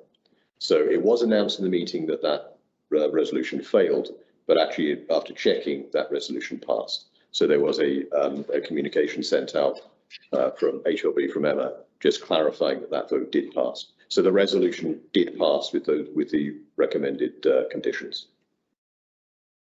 But it passed 3-1 rather than 5-1, I think. All right, thank you. And HOBAC is aware that the legal department doesn't really think that they can make amendments to the development agreement? Yeah, my understanding is the HOBAC is advisory and they're recommending changes. The assembly is the one that can actually impose that and make conditions. Okay, thank you. So I believe, obviously I don't know if this will happen, but I believe there's very likely to be an S version of the ordinance that incorporates HLB's suggested conditions. But we will learn more about that at the work session. That's the purpose of the work session, to talk through what the intent is to whether someone is going to bring an S version, what the amendments would be around the S version, etc. So that's what we'll learn on December the 2nd.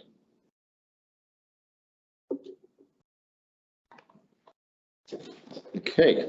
Sorry. Yeah, sure. Could I talk a little bit more about the work session? Yeah, sure. I've been a little concerned that up until now, we've had to have our testimony as a community be somewhat focused on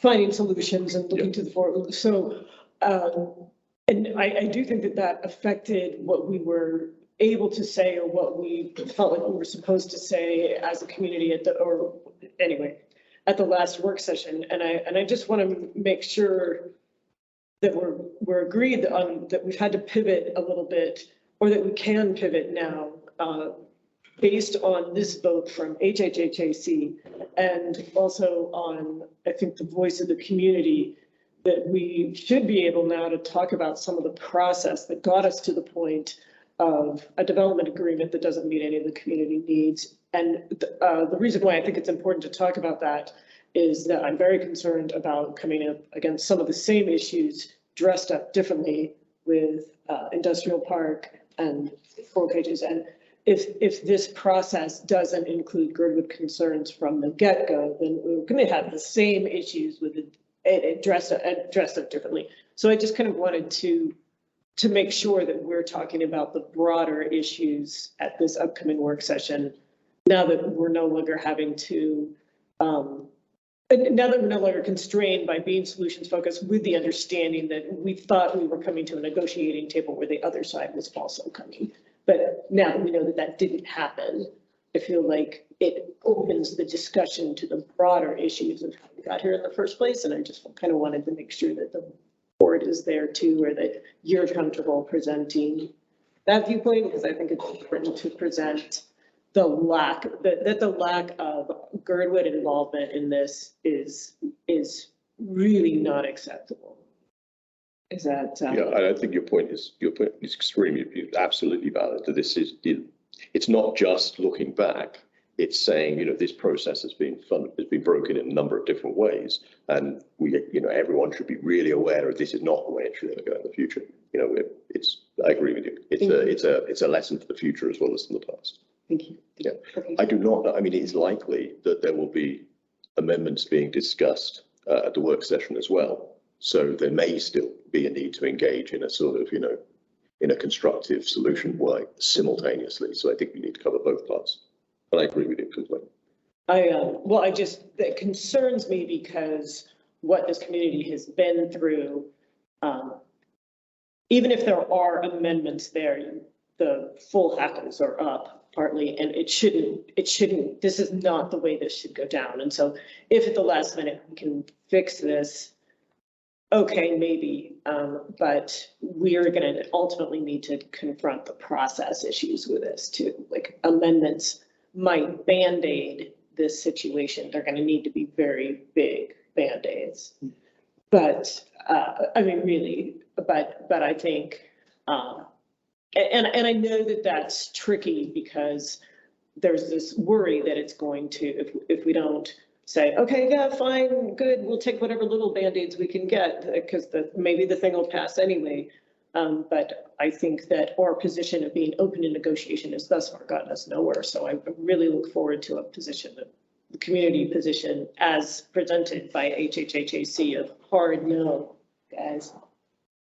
Hard no. And not just because of what it doesn't have, but because of what got us here in the first place and what we've gone through as a community trying to be listened to. But that's just my 2 cents. I just keep thinking about the pivot that we've all had to do because we spent so much time talking about affordable housing.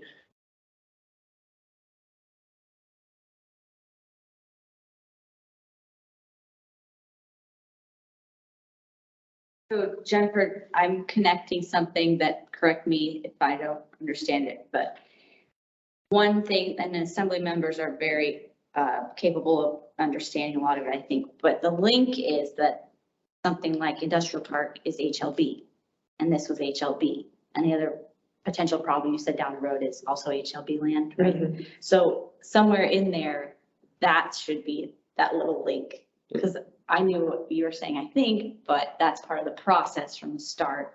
But if it was the hotel's property or someone's property and they don't need to go through HLB if they already owned it, I think to ask her what we all think about it.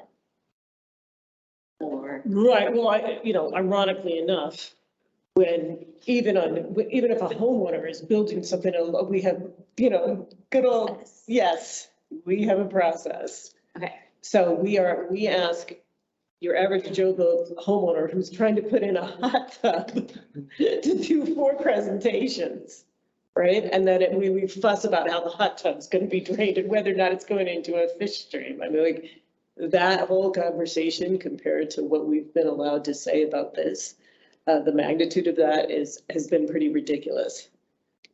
Okay. I'd say both directions, but yeah. Yeah, well, yes, actually. But I have always appreciated that our local architects got all this effort to explain to us what's happening, what's being built, and here's the exact thing. And that even if we say, I'm not sure we love that, even if it's not a code violation, they'll often try to work with us and change things.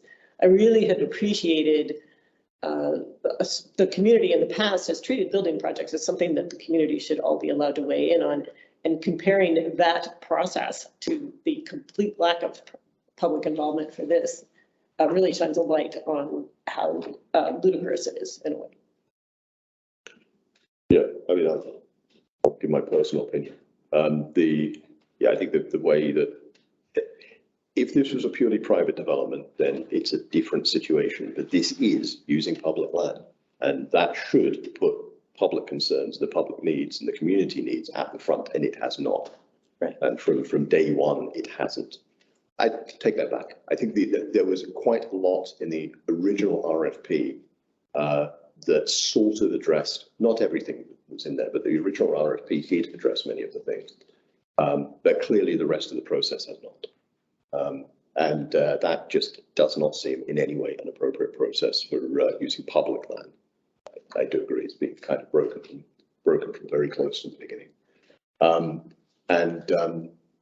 And I don't see any way that a small sort of a floor amendment saying yes, but with this tweak is going to solve the problem.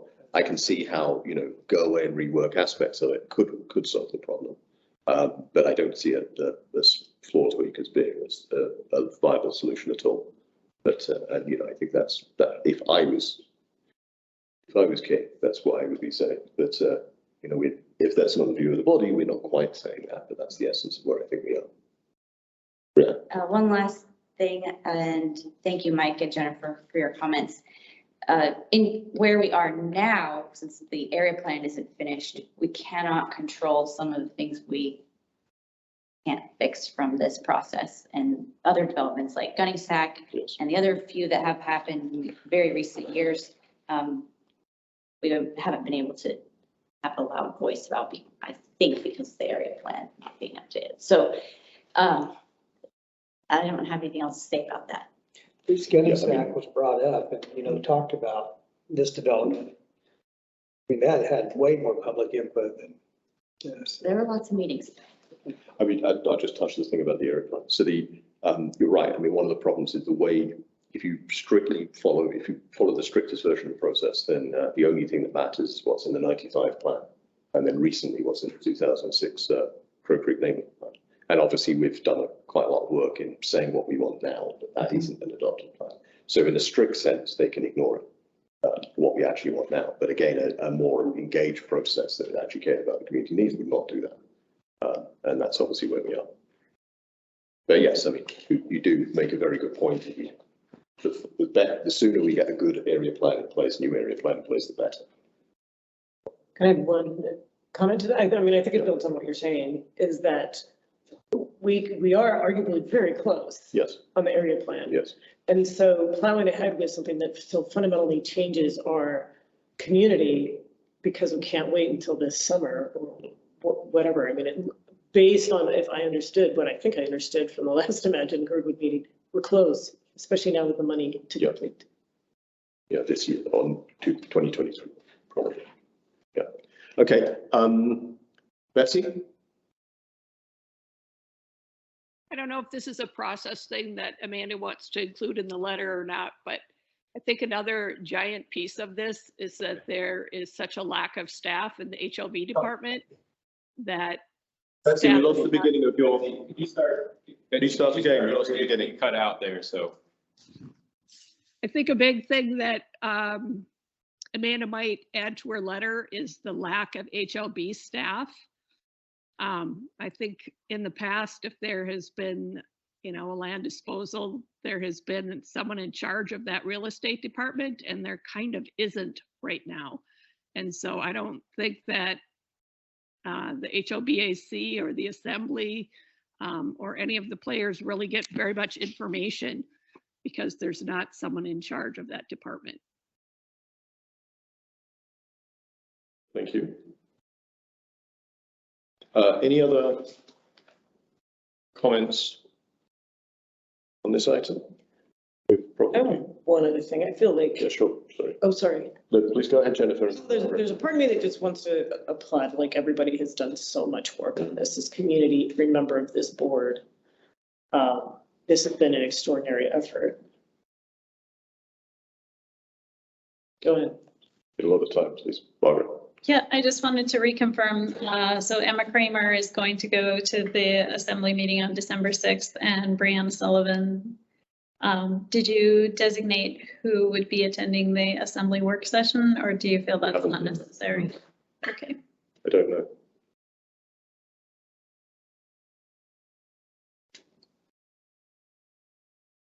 Can I ask?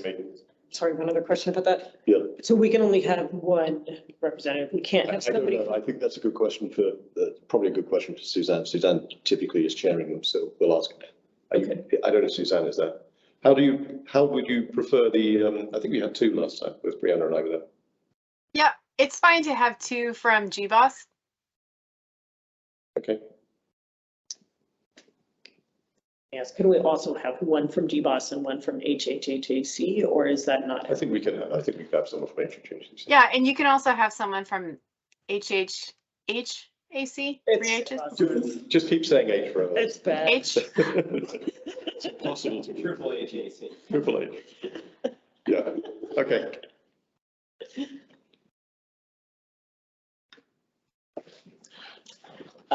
So. Do you want to nominate yourself? No, I'm asking through the chair. We have a nomination on the table, correct? We have all we have so far is we've decided what we're doing on the work, not on the work session. We've decided what we're doing on the, at the assembly meeting on the 6th. We haven't made a decision on the work session. Who's attending on behalf of I that. understood that Brianna was nominated to speak at the work session. Did I understand that incorrectly? I think.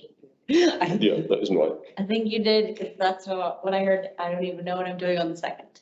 But we can rewind, and I accepted a suggestion nomination that I speak on the 6th. I don't know who wants to on the 2nd, and we could decide now or 28th or whatever. Does anyone here want to speak on I have a this? question. What's the role during the work session? It depends what the question is. Typically it's to represent, you, as an elected representative, you're representing what you believe the views of the community are through you, but you're not representing the board as such, unless we explicitly say so. So the difference being, if we're representing the board, it has to be things we've voted on or officially produced. If we're representing ourselves, we have more latitude. So like for We're Brianna, representing ourselves as an elected member of the board. Brianna's going to speak on behalf of GBOS for 3 Yes, minutes. 5 minutes. 5 She minutes. gets 5 At the minutes. assembly. At the assembly, at the work session, it'll be a work session where you. Yeah, it's just a Q&A thing. Yeah, okay. it's more like a Q&A. Yeah, so. I would be interested in speaking, and I would also be very interested though in making sure we have somebody from HHAC if possible. Yeah, I think we can do both. I thought. Yeah. Yeah, so Suzanne said yes, so I'll confirm with Suzanne, but why don't we have 2 members of GBOS? I would like to nominate myself and I'd like to nominate you, Jennifer. Okay. And we'll speak at the work session, and then we'll have someone from whoever we can find, whoever is available from HHAC. We'll make sure someone from there can come along as well, because they have a different perspective. I reckon. We're okay having 3. Yeah, that's what I heard Suzanne said. Okay. I'll confirm that offline. Okay. You're within. Yes. Okay. Or maybe Suzanne means 1. I'll know 3. Right. That Okay. sounds great. Thank you. Thank you. Okay, I think we can move on to item number 8. If there's no more. I feel like we've had a lot of discussion. It seems strange that we're not spending another hour on it. I think we have spent a lot of time on this. We've spent a lot of effort on it. We haven't quite finished. Item number 8, GBOS vote to correct distributions from the GBSE non-profit recreation grants 2023. I think there was a formula error somewhere, or a data entry error, or I misspoke, something or the other. Yes, and that correction was made and the formula is up on your screen. So we would like to restate the resolution with the correct amounts for the individual grantees for 2023. So I could make the motion. Do I just say each total and then the total for Four Valleys separate? Correct, yep. Okay. I still don't know what I should read. You could read that and that. Okay. Each bear. I move that we, through the Parks and Recreation, grant award Little Bears $9,500. No, sorry, it's at the bottom. $9,460. Challenge Alaska, $7,460. Girdwood Art Camp, $6,105. Kate Well, $6,315. Glacier Valley Transit, $5,660, for a total of $35,000. Second? Oh, did you second? So, no, can we have a second? Oh, I'll second that. Thank you, Guy. Okay, any discussion? I guess I should ask Fran, so what happened? It just somebody didn't total up to 35,000, was that the I problem? think I said 6520 rather than 6250. Okay. And unfortunately, people listen to me. So. I wasn't gonna call out that name there. It was me. I was just curious. I don't know, was I misspoke? Some typo, okay, yeah. I did have the right number. Just call it math there. So we had second, no more discussion. Let's just do a roll call vote. Okay, Brianna Sullivan, Yes. Mike Hitchington. Yes. Guy Wade, Yes. Jennifer Wingard, Yes. Amanda Sassy. Yes. Motion passes 5-0. Okay, thank you. Now I'll entertain a motion for the Four Valleys allocation, or do we need to do that? Because we Actually, we don't need to do that. We approved that the last one, so I think we already. Okay, I'm fine. Yep. excellent. Thank you. Item number 9, agenda item LUC 2201-06, Girdwood Industrial Park Concerns, power and platting. I'll speak to this briefly. When I reviewed the agenda, I realized I had promised to contact all the leaseholders and permit holders, and I've done that now. So I've asked for I've asked people if they just want to share their primary concerns or their main concerns, and I've already got a response from several people. So I'm going to pull that together over the next week and send around a summary to all the permit holders and leaseholders and soon owners. And then we'll pull that together and start having a explicit discussion with HLB on what the issues are. And I'll work with you. Actually, I did not include GVSA on that list, but I will obviously work with you as well and compile that. Okay. And then we'll bring that up next time. I mean, it's obviously more than just power and platting. There are a lot of issues that have already come up, and they're very similar. People have already said this, and we're hearing those directly as well. I don't think there's any specific action tonight, but there should be soon. Okay, any other comments or thoughts on that? Thank you for working on that, Mike. Thank you. It sure has been going on a long time. Yes. Item number 10, discuss parliamentary procedure training options for GBOS and committees. Jennifer. With your permission, I'd like to put that off. Okay.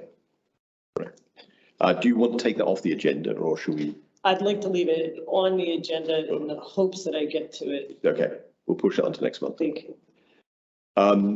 11, Public Safety Advisory Committee recommendation for GBOS resolution support for the GBSA public safety contract. Kyle or? Yep, I could take it, and then Amanda, if you want to fill in as we go.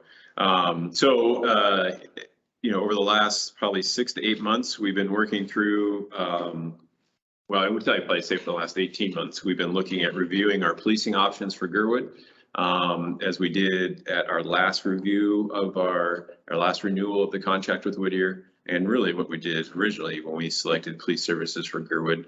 And that process took us through evaluating the different options for policing in Girdwood, from one, creating our own police department, to working with APD and examining the options there, to renewing a contract with the city of Whittier to provide police services for Girdwood. And through that, we evaluated just on the police, our own police department size, we evaluated the costs, and communities similar to our size that have police departments, and reviewed their expenditures and what it took to stand up the police department, and also trying to conduct a structure like that as being part of the municipality of Anchorage. In the short synopsis of the costs, it made our current police contract, our police expenses go up maybe 3 times as much as what we pay right now to stand up a police department. And that's just more on a yearly operational aspect. That doesn't take in the capital expenses of purchasing equipment, establishing, you know, a police force, hiring officers, all those things that we would have to do to create a police department here that would be viable 24 hours a day. And so through the Public Safety Advisory Committee, we did these steps and determined that that probably was not a suitable option for Girdwood at this time, but did agree that we should examine that when we look at what our next steps are for policing down the road. I also met with the Chief of Police from the Anchorage Police Department and also the Assistant Chief of Police deputy, and examined APD being an option for us down here, and they were black and white that there would be no special contractual deals with Girdwood, that the only way APD would come into Girdwood is that we would have to be voted in to the service area that is currently APD works in, and that we would be paying the same mill rate as what is paid in Anchorage, which is 2 times, almost 3 times the cost of what we pay for policing here. And the hurdle of getting that approved by voters would require a favorable vote here in Girdwood to join the service area, and a favorable vote from the Anchorage Police Department service area to bring Girdwood in. So we would need positive on both sides to do that, which is a pretty strong lift as we experienced in the past, trying to work and get things from Anchorage to be favorable for Girdwood. So through the Public Safety Advisory Committee, it was agreed not to pursue that option at this point in time, but to be aware that that is still an option for the future. And so the last option was to rejoin services with the city of Whittier and provide that. Overall, our experience with the city of Whittier Police Department has been positive. We've definitely had hiccups along the way. We've had coordination issues, but that's not unreasonable when you're working to integrate a service like this into our community. And through that, they've tried to resolve and improve and make their service better for us. And overall, the Public Safety Advisory Committee was satisfied with the work that Whittier has done. And so with that, I followed their direction and moved forward with renewing a contract with them for the future. And so what we're looking at in front of us is a extension or renewal of the contract for 3 years with one option for a 2-year extension. So that would take us through 25, 26, sorry, just doing my math here. So 23, 24, 25. And our annual cost every year would be $793,000, and that would not change. One big change about this contract is that we would drop the consumer price index fluctuation that we calculate every year. So that would be the cost that they would see every year, and we would have a flat annual rate with them for the next 3 years. Now, if Girdwood decides that they want to extend for 2 more years, then the yearly amount for those would go from $793 to $856, which is about an 8% increase. And then that price would be set for those 2 years. So with the new contract, we can see our contractual cost amounts out for the next 5 years going forward with that in that aspect.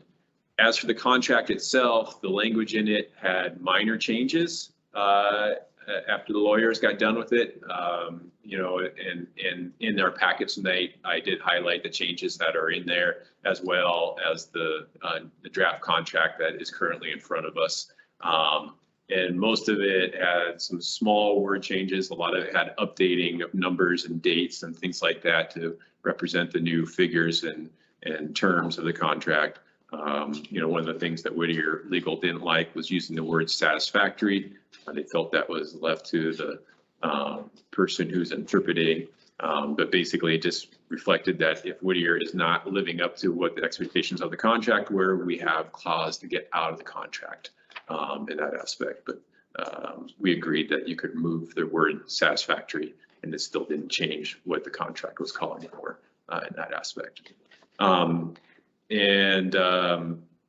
There was some language added to the contract to allow for a little bit more flexibility when Whittier gives us an annual spending report every year. It just allows for a little more flexibility in that month of January to get it turned into us in that aspect from both sides. So we are agreeable to that. But for the most part, overall, the contract is very much the same, except with the new costs and the change in terms for the contract going. Our previous contract was a 3-year contract with 2 1-year renewals, and this one is a 3-year contract with 1 2-year renewal there. So, and what that allows us for is that if we get to the end of 3 years and Girdwood wants to go a different direction, we can do that.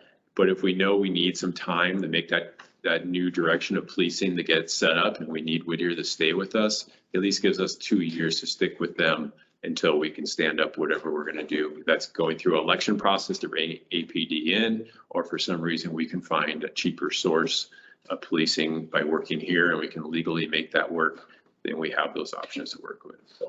So those are some of the larger and the primary changes of the contract. And so I'll open up for any questions anybody has or anything related to it. Just from a schedule purpose, we have this right now with purchasing.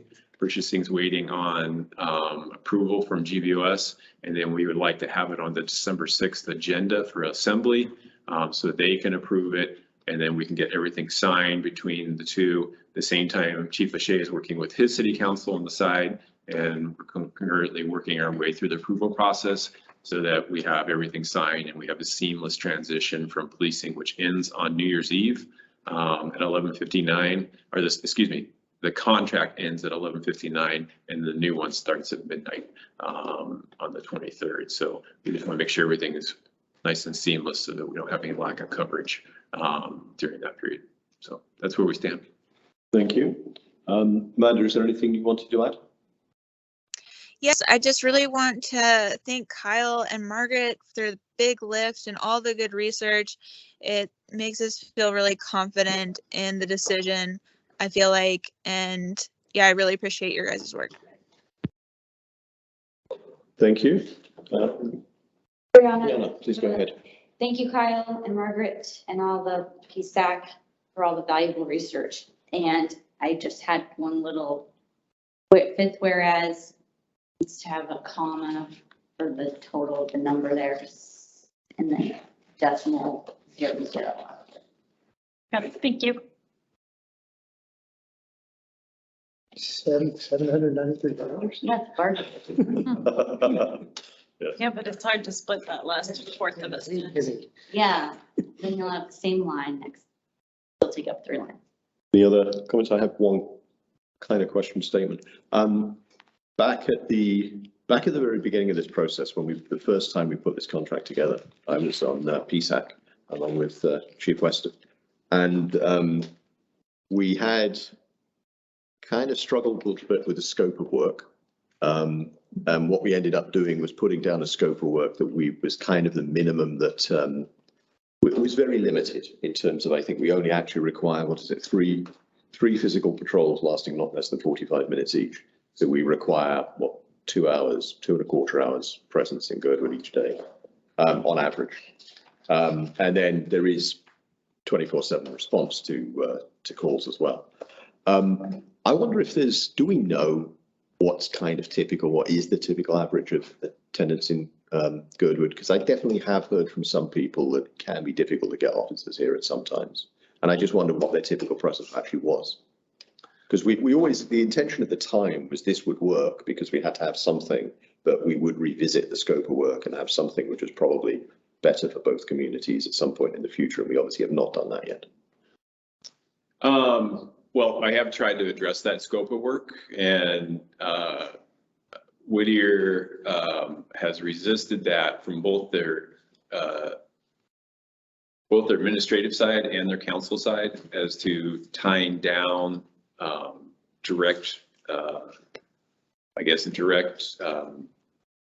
tying down directives that are coming from the contract in the sense of trying to establish how they work daily operations. And so through that, I felt that they've exceeded what's been written in the minimums for the contract by the amount of work that I work with them on a daily basis. As to giving daily averages as to how much they do patrol time in town, that's a tough one to do, but their presence is pretty regular, and that they are probably exceeding the minimums that are set within this contract. But there's a lot of other aspects that come with that in the sense of investigation and working on different aspects that may not have them just driving around looking for things. As a small department, they carry many hats in what they do as an officer. And so a lot of times they maybe, if they're not here doing a patrol, they're in court time dealing with something that's related to a Girdwood infraction or incident or things like that. So there's a variety of things in there in that aspect. But we did approach trying to change that with them, and that was a sort of no-go with them. Right. I mean, I agree with you. I'm sure they are spending far in excess of what they're contractually required to. But what they're contractually required to is 10% of the time in Girdwood. So, when you look at 10% of the time in Girdwood and then you equate that with the cost, it doesn't look such a good deal. But obviously the reality is it's much higher. And I just wondered if we had if the chief could give us kind of some sense of where it actually is. For the amount of time they're spending on Girdwood issues, I'm sure it's much more. It's probably closer to 40% of the time. Well, one thing you could do is look at their statistics and the stats that they give us and their monthly response calls and things along those lines. And then you can average out the amount of time for each one of those calls and give a sense of what, it takes to do the policing here. You know, and there's other things that where it does add up, you know, like Forest Fair weekend or holiday weekends, where they do extra patrols and they bring the full staff on. And they probably are spending way less time in Whittier, and then they're fully staffing here in that aspect. I mean, for example, Forest Fair, you know, they had 2 officers in town 24 hours a day. And so they're rotating their staff of 8 through that. And then one officer in the middle, wife has a baby. And so all of a sudden now they got officers working, you know, extra overtime in that aspect. So there's different waves of when policing is really needed, and they try to balance all those costs. Yeah, and that, I mean, that is in the statement of work. It says, you know, much more extensive staffing for major events, you know, resort events, Forest Fair, etc., New Year's, Slush Cup, etc. And then, you know, we have also requirements for prisoner transports and stuff like that. So obviously it is a lot more, even the scope of work, than those 3 45-minute minimum. I just wondered, it would be helpful to get a kind of, you know, to get a rough number from the chief about roughly how much time is spent, because I do hear that from time to time as a criticism. So what I hear you saying is you would like a estimate of what hours rough in per day. I mean, I don't even need it in terms of hours. I mean, it's just that, you know, if you look at the statement of work, it implies that they could do just 10%, and we know it's much higher than that. So I mean, it's just a ballpark figure, just so we got some sense of where it might be. That would be helpful. Okay. This is justification. Sure. Hey, I think Chief O'Shea's been asked that before, and I've heard him speak to it. When I was on PSAC and we were looking at this contract too, we talked about that as well, that scope of work. And I think one fear was you write that down and they miss a day because they can't get out of the tunnel, or there's some huge, you know, issue over there, then a breach of contract and you know, those kind of things. But, you know, I also, when this was put in, did they even have a place to stay overnight at the beginning? No, we hadn't actually got the office finished. No, but that was. So I mean, yeah. So I'm you know, saying, they're staying overnight. one of these things that I don't know if Chief O'Shea could quantify it, but I have heard him speak to it, and it's. I'm just getting just a rough sense, just so we've got something on the record other than that, because we know it's much more than this. Right. Yep. And this obviously wasn't a good time to change the scope of work, which is fine. But the reality is we're getting a lot more than it says. Okay, good. That isn't an objection. That's just a comment. Any other comments, questions on this? If not, maybe someone can move the resolution.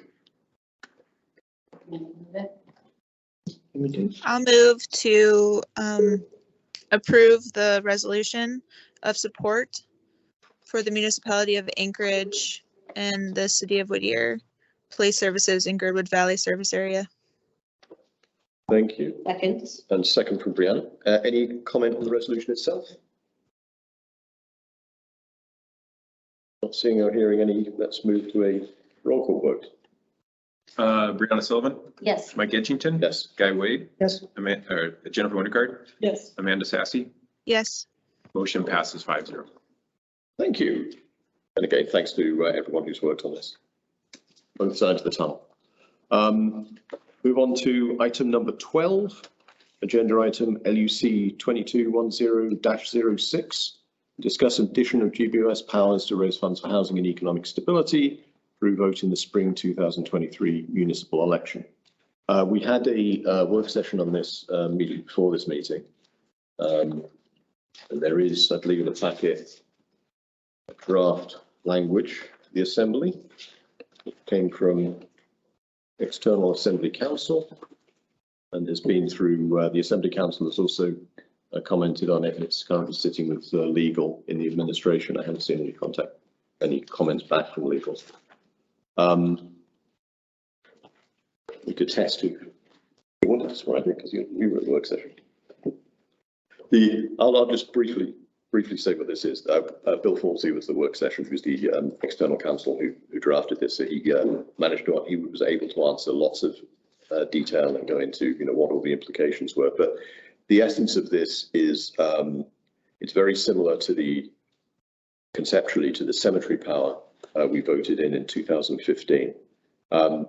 It gives us a specific power, which means we have, or over housing and the exact words are, we provide services in support of policies that promote local housing and economic stability. So that's the specific power.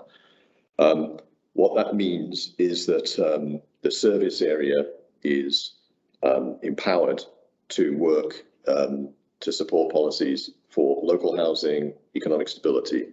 It gives us the sort of things that sit around that power. So it gives us the opportunity to spend tax money for which it gives us a place to hold money, hold funds, which could come from tax levies, it could come from grants, it could come from transfers elsewhere in the municipality or the state.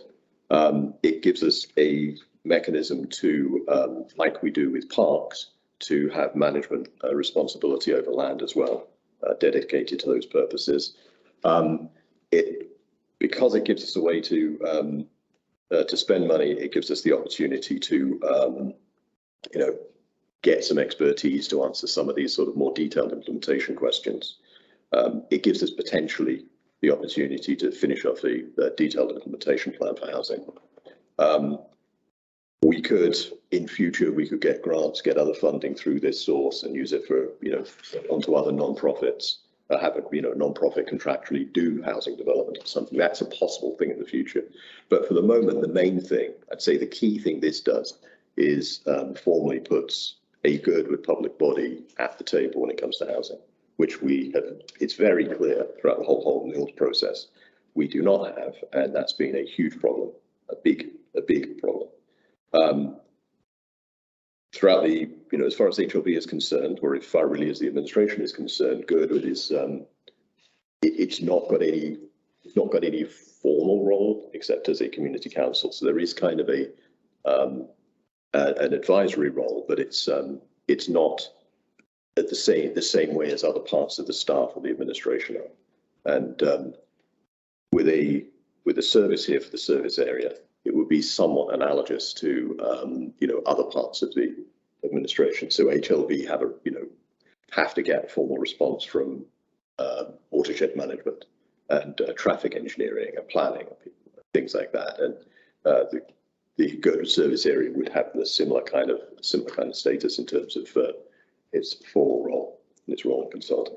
So that's the main thing. There are a number of other potential advantages, and obviously not perfect and doesn't solve all things, but it gives a placeholder for things. And it gives us a formal role, formal power. There is a draft budget. This is just something that's thrown out there for the purpose of example. None of this is committed. If this passed, the mechanism is the ordinance would go to the Assembly. The Assembly would have to pass the ordinance. If they pass the ordinance, then a ballot question would appear in April. Girdwood Valley voters alone would vote on that. If we as a group of voters pass it, then it becomes a service area power. And at that point, GBOS could then set a budget for the year in the first quarter revisions. That's my understanding. Is there anything else I think that was said earlier that we can add to this? This is Brianna. I would just add that this is really time sensitive, or a few meetings ago I said time is of the essence with this, and to get it as soon as possible to the ballot in April. So waiting for this is not going to help anything.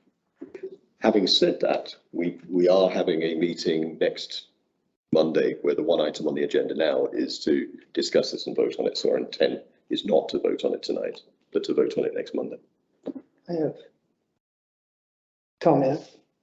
I was at earlier today when you spoke to it, and I just, to be clear, this isn't taking community taxpayer dollars to purchase housing or subsidize anything like that. It's for planning and a mechanism to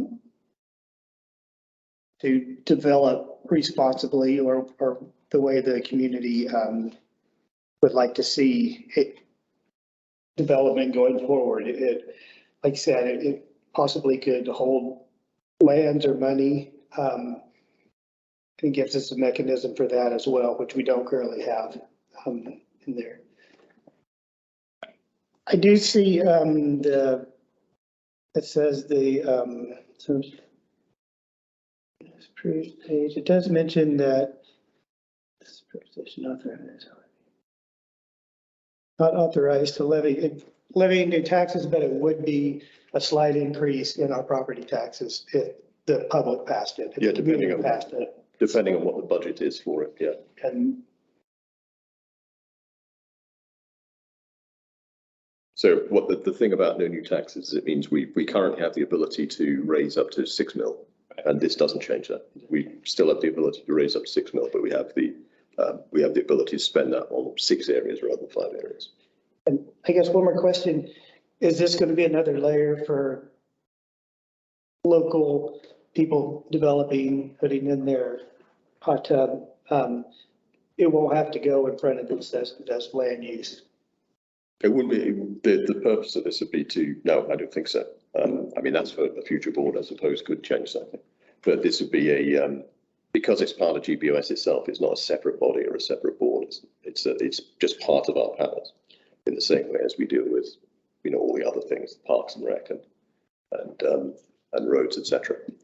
So, I mean, one of the things this is going to do is, so to go back again to the Holton Hills experience, one of the things that's happened when we've been talking to HLB about potential changes is there will be a well-reasoned and well thought through, concept coming from the community of the Holton Hills Housing Advisory Commission.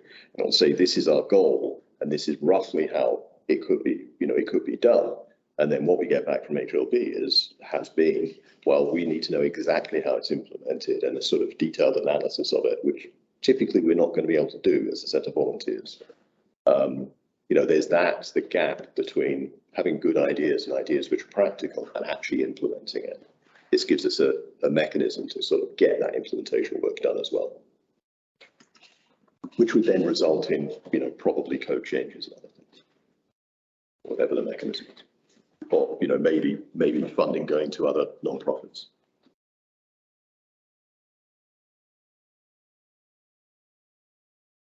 Thank you for all of your time on this, Mike. All of the work, and Bill Halsey with his presentation earlier today during the work session. Would it be possible, just on the subject work session? I know typically we only post recordings from GBOS meetings themselves. Would it be possible to post the recording from the work session as well? I think we actually have been. We have, okay, right, thank you. Any GBOS meeting we post. Okay, thank you. So that should be online, next day or two. Thanks. So there'll be more information in there, people want. Okay, so we weren't going to act on that tonight. We were going to, we'll probably come with a resolution next meeting, next Monday. Anything else on this? Just really quickly. Yeah, sure. It looks to me like the third whereas might be missing, might need a little bit of clarification. By definition, if we're paying more taxes, the mill rate is changed. I understand it's the maximum attainable rate will not change. I'm just wondering is under this whereas the maximum GBSA mill rate will not change. I'm just thinking it's not abundantly clear. I think this came up in earlier discussion, not today, but in earlier discussion I had with Bill. I think what that means is that passing it doesn't change the budget. If this gets passed, there has to be a separate action to change the budget in order to change the mill rate. So if we can pass this, like, for example, the cemetery is a good example. Some years we spent nothing on it. We had a budget of 0 for the cemetery and that had no impact on mill rate. And some years we had money being spent on the cemetery. So passage of this itself doesn't change anything. We would have, if we decide to raise additional taxes for additional things, then that would be where the change in mill rate would be affected. I understand that in theory, it's a little problematic farther down under this proposition thing where it says exercise of this new power would be paid for by taxes. Yeah. It seems a little bit inconsistent with third whereas, but we don't have to. Okay. Right now. I agree with that. I mean, that's when I read, that was my question. I agree. It's kind of good. It is a little bit confusing because it says as well, we have one tax. There are lots of different services under this one tax, but we only have one tax levy. If we don't levy separately for police and fire. Obviously in the Anchorage Bowl, there is like a police levy and a fire levy and these separate things. And we just have one for all government services. So I think it would be distinct if we had something that had a different boundary, for example. Just don't think it's strictly true that the mill rate will not be changed if farther down So- we'll be paying for it. with taxes. This is fine. So we will feed that back to, Okay, Bill Okay, great. or the lawyers. Okay. And there may be some other changes. This is only draft language. There may be some other changes that come from Department of Law as well. Good point. Okay. There's no more discussion on that, so we plan to act on next week. Item number 13, agenda item LUC 221005. Update regarding the outcome of Alyeska Resort license for Glacier Lounge, license number 6095, GBOS conditionally approved, letter of non-objection, pending LUC positive vote at the November 14th meeting, and I believe there was a positive vote.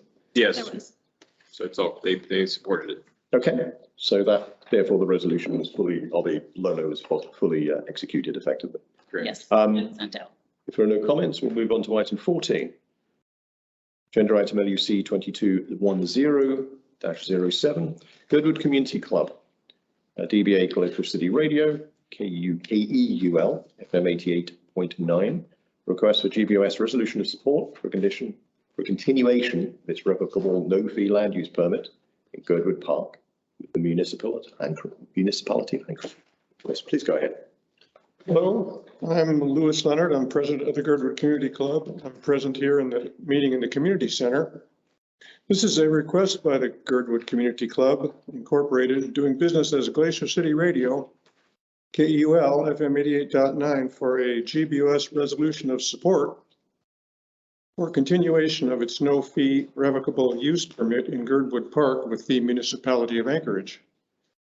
For over 10 years, the club has had multiple permits for use of this municipal land and requests continuation of this agreement with the municipality of Anchorage. Every 5 years, we go through the process of renewing a 5-year agreement with the Heritage Land Bank of the Muni Real Estate Department, good for 1-year increments. Our renewal of this process is coming up in February. And so we requested GBOS resolution of support for a continuation of the no-fee revocable use permit in Girdwood Park with the municipality of Anchorage. And with the turnover of municipal positions and the resulting loss of collective memory and the history therein, we strongly believe that the municipality needs the strength of the community to again state its support of this endeavor. We received support from the Land Use Committee with a recommendation for this resolution, and we are requesting the Girdwood Board of Supervisors resolution of support that we can pass along to the municipality of Anchorage. We have provided the GBOS with a resolution for your consideration for adoption. This resolution outlines the 75-year history of the club, our need for and history of this revocable use permit. I invite questions or comments. Thank you. Any questions or comments? Thank you. I enjoy this. I enjoy this resolution. This is always very interesting looking back on the past. And I support this, and I hope everyone else would. Can I entertain a motion to introduce this? I would move to support the resolution of support for the Girdwood Community Club's continuation no-fee revocable use permit. Thank you. And a second? I'll second. Thank you, Guy. Any further discussion on the resolution? No? So we'll move to a roll call vote. Brianna Sullivan, Yes. Mike Edgington, Yes. Guy Wade, Yes. Jennifer Winterguard, Yes. Amanda Sassy. Yes. Motion passes 5-0. Thank you. Thank you very much, Liz. Thank you for your support. Thank you. Thank you. Thank you. Over the decades. Yes. Item number 15. Agenda item LUC 2210-08. Request GBOS resolution of support for designation of Girdwood at large as an overlay zoning district as outlined under AMC 21.04.070. I don't know if Brett is here. We had some discussion about this earlier. This was Brett pushed it back at LUC, and the suggestion was we would probably do the same today. So He's not here tonight. Brett isn't here tonight. We'll push that onto a later meeting. Okay. We now have items 16 and 17 jointly. I'll just read these briefly. They're both Girdwood Fire and Rescue Board of Directors request for GBS resolutions of support for CERT funding from emergency management funds not to exceed $2,000 and for community wildfire protection defence funds, an unknown amount for brush truck. Hello. Hello. Hello again. Chief, go ahead. So I think this could be one resolution. It's just there's a bunch of things afoot. Yep. And it seems like it would be good for us to get some funding other than Girdwood Fire Department for some things. So one would be the CERT team. We have a 12-member CERT team, one just left actually, who go and on every 4th Monday train for emergency response to help us out. And traditionally in the other communities in Alaska, those are funded through LEPC funds. For some reason, ours is not.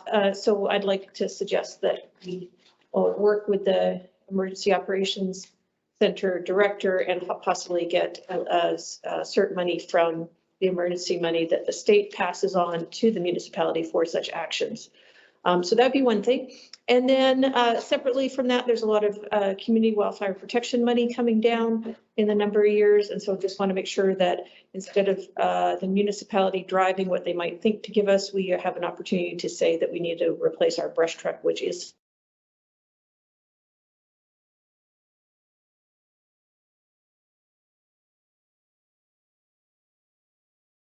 federal community wildfire protection grant. And then also, as there's future earthquake or effects of earthquake, tsunami-esque things that might come up, there might be an opportunity also for us to ask for federal funding depending on outcomes and things like that. So just that I think that there's a lot of emergency management funds, both in the forestry and emergency management realm, that we should make sure that our needs are covered in any plans the municipality has. Okay. And then since I'm here, I will show you the tool, because I don't think you really appreciate it until you actually see it. Did you, you don't buy those off the shelf, but was there a go buy? No, this is this was something that Dan Sill actually made after the one in the 80s or the late 90s or early 90s that Mike Toomey and Opalka were on. They refined the tool and actually had it specially manufactured. So. Is that the only one in the US? No, no, there's one in Anchorage. We have two. There's one in its newer version. We have an older version. There's one in Anchorage, I believe. And then Matt Sue actually just asked me for one to look at yours. I think there might be one or two gaps, but many of us have these mud flat issues. So, but just so you know, water hooks up to this. So we pump water from the truck to this, and then it's a penetrating nozzle basically, and water comes out the end. Cool. But it's very tall. So we're kind of using liquefaction for our benefit. Yeah. So yeah, we're doing liquefaction. So yeah. Excellent. Okay. Maybe there's a manufacturing and sales opportunity. Possibly. More revenue. The market's probably pretty small. This is kind of cool because traditionally, it's a penetrating nozzle that would go through a wall, right? And then they used it for a different application. And the department was featured on National Geographic in the 90s, featuring the tool as well. There's mud flats also in Britain as well. Yes, more conveyed. Yeah. Just coming back to this item, we do not have a resolution in front of us, do we? I don't have one. No. Right, no. So make a motion, right? Yeah, so we probably have to come back with one. Yeah, yeah, there's no rush. I just okay. Feel like there's all these opportunities that are afoot, and it would be good for us as we want to community drive the decisions. Yeah. I think that would be a good thing. Do we have an estimate for the brush truck? What will we have? I would say it's going to be 250, 275, 300 based on what forestry was buying. But it could be more because everything's gone up in price. Okay, thanks. But that's something that we can actually get through federal funding and not have to use through the 406 account. Understood. So we'll have that. We'll have the actual resolution itself in front of us at a later meeting. Okay, thank you. Okay. And thanks very much for Yeah. the mud rescue tool. New business, item number 18. View proposal for racial equity community engagement for the Alaska Humanities Forum. The community forum to be held on Day 1st. Guy. So, September 21, 2020, PBOS passed a resolution. Title is Resolution Against Racism. And part of it was, therefore, let it be resolved that Girdwood Board of Supervisors also commits to convening a community forum on this topic. So I came on board here. I took on this responsibility, kind of spearhead this. And over the summer, I've reached out to several people and gotten input from the community and landed on the Alaska Humanities Forum, working with Olivia Frank to convene this forum that we had talked about in our resolution. So after conversations with the Alaska Humanities Forum, they came back with a proposal for 2 different options, and it's in our meeting packet tonight. Option 1 is more of a community member-led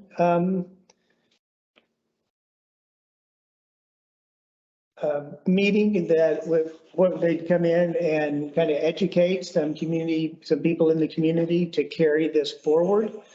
And then option 2 is more of a forum-led conversation with a series of different, 2 or 3 different series over a period of time to come down and talk to our community about different topics. So I think what we need to do is, I've read this through and I have my opinion on what I think would fit our community the best. I'm leaning towards option number 2. But I think as a board, need some input on that before it hits old business. And choosing these options, and then how do we want to do it? How are we going to support this? Are we going to support it out of our budget and present it here? Are we going to try to get a nonprofit to take this on? And just some ideas on how we would like to support this forum. So based on the resolution we wrote, it seems like that from Parks or Rec or funding of some sort within there, we could support it. And that's kind of what we stated in our resolution. But I don't know I don't know if that's really in our statement of work, I guess, for GBOS. So just coming up with a way to, to implement this is like the second question, right? So, I appreciate if when you get time to look through these 2 options and the public as well and provide input, and then how do we want to go forward with it? Thank you. Any comments from the board? No. Yes. Okay. Thank you, Guy, for working on this and bringing us with these 2 options. That's nice to have solid instead of lots more than that. And I guess my inclination would be to go to the same one that you came to, because digging into our own community for people to volunteer or not to talk to our communities, not really being more diverse, but reaching it beyond our community for that. And then my question would be, what groups do we choose age groups? But I think it's important to include youth. I think option 2 brings in, has a broader audience, would allow for youth to actually participate in it. So that is, I thought about that too. And that seemed like that was a broader audience to me. Thank you. I'd like to ask a question of staff. Can we spend service area money on this or not? Well, it would you could fall under Parks and Rec as a cultural, Parks actually, the original title, it was Cultural and Recreation Department. Okay. So I think it could fall under a cultural thing, or a program, I should say. Right. And when I looked at this, not as effectively as you have, but I looked at this back in the early days of the pandemic and started having some conversations with Fort Valley. So they may be a good entity to work with in terms of maybe registration and logistics of setting something up, even if we actually provide the funding. Yeah, no, I think, I've thought of that. I think that would be a good way to, for registration. I don't think, because we had put this out here, I don't feel right about charging people for this, I think if we have that in our Parks and Rec under, I think that we should support this. They're not, neither one of them are really gonna break the bank. I thought they're very reasonable in the. And it's not an annual event. Yeah, so, So maybe I could engage Fort Valley. Yeah, maybe we can come up with a very specific, a recommendation of the two, and some specifics around it. And it sounds like we do at least have potential fund. I'm wondering about the location for holding it. Is it your feeling that this location would be large enough, or would it be something that we might need to? I think this location, is large enough. Is that what you asked? Well, yeah, or accessible enough, like if you're trying to include parents and children and things like that, there might be other locations that they gravitate to. I'm just wondering if perhaps adding into the potential budget, meeting space at the school in case it turns out to be large enough or a big enough draw to require it. Something to consider for sure. Yeah. I don't know what kind of turnout, I can't imagine what kind of turnout we would have, for something like this. So. Right. It doesn't necessarily sound like it's hundreds, but I think maybe spreading people out to have conversations, which can happen here as long as there's 4 groups, but probably not more.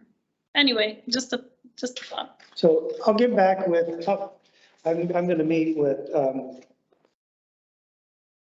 Olivia next week, hopefully, and I don't think she can give me an idea of how many people, but they put these on all the time, so they probably have an idea of kind of what, how big a room they would like to be in. So that'd be a question I could ask her for sure. Guy, really quick, one other location suggestion, and I'm sure it's on a calendar somewhere, booked out long ahead, is the Day Lodge, to include the biggest employer in our town, the resort, with opportunity to come. Okay. I do think there might be some audio visual things, but I'm sure they could do the Day Lodge, but yeah. Yeah, I think they might be interested. Jennifer? I just had a question kind of about the budget and original mandate. I noticed in the description for option 2, it says the conversation program team will put together a series of 2 to 3 community conversations. But then under budget, it's 5, if I'm understanding correctly, 5 conversations. And also those 5 conversations are coming from the list. It does say diversity, but what prompted this originally was concerns around race and racism, which would indicate that it might not, I don't see 5 classes that directly relate to that. I mean, don't get me wrong, they all look interesting, but just going on what was voted for and the focus of this from the get-go, I have a question about kind of what you're aiming for exactly in terms of budget and overall number of conversations. No, that's a good point. Yeah, some of them are directly, address, diversity, race, culture, and others, speak on other topics that are, like gender and sexuality that are you know, becoming more, you know, more and more part of our general conversations, or need to be as well. So I would think, as you know, says 2 or 3 conversations. We could narrow it down to, you know, 2 or 3 of these topics, and that we thought best fit our, you know, that the resolution that we had written. So. And that would then decrease the budget. It would, yeah. Okay, thank you. Well, again, you got plenty of feedback from us. So again, if we come forward with a particular proposal, we can vote on that soon and get that moving. Thank you very much again for all your work on this. I'm going to move on to item number 19, LUC agenda item LUC 2211-05. LUC recommendation for GBOS resolution of support for CTP grant application for Timberline Drive Vale T paving. You have that in the packet. Do you want to speak to that briefly? Yeah, we are just preparing to have a resolution ready for moving forward with the CTP grant. We know that they are reviewing that. We did get confirmation today, and this is another, I think, item on our agenda, that the Alberg bike path improvements through the TAP grant process, which is similar to the CTP, was approved for the next step. So having these resolutions in place will help us to strengthen our application going into step 2 with them. So we're still waiting to hear. We haven't heard anything about these grants yet, for especially the one we're in front of us right now. If we made to the next step, but we probably should here soon. Okay, thank you. So have we effectively covered item number 20 as well? I'll read it out. Agenda item LUC 2211-06, LUC recommendation for GBOS resolution of support for CTP grant application for fish passage culverts to replace existing non-compliant culverts on Mount Hood, Davos, and Lake Tahoe. So it's the same thing. Yep. And then finally, item number 21, GTC recommendation for GBOS resolution of support for Transportation Alternatives Program TAP grant application for the repaving of the Alberg bike path. You say that we have got confirmations moved on to the next step. We are on to the next step. So excellent. Okay. And timing wise, this will work if we pass these next month. Correct. Yes. Excellent. Thank you. Any questions or comments on those three? Thank you for your work. Yes. Thank you. Yeah. I'm super excited. I want to make sure Amanda Sass, yeah, she's carried the ball on this, submitting all these applications. So she's done a lot of work. Yeah. Actually, if I recall correctly, Amanda, wasn't this something that actually DOT reached out to us on originally, didn't it? Yeah, Mark Eshelman, he keeps sending me more grant opportunities too.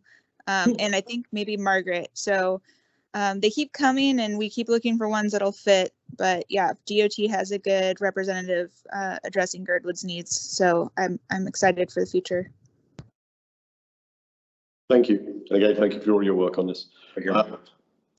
Sorry. So I just wanted to mention that Mark was on the call earlier today. So just so you know, he's checking in on the meetings.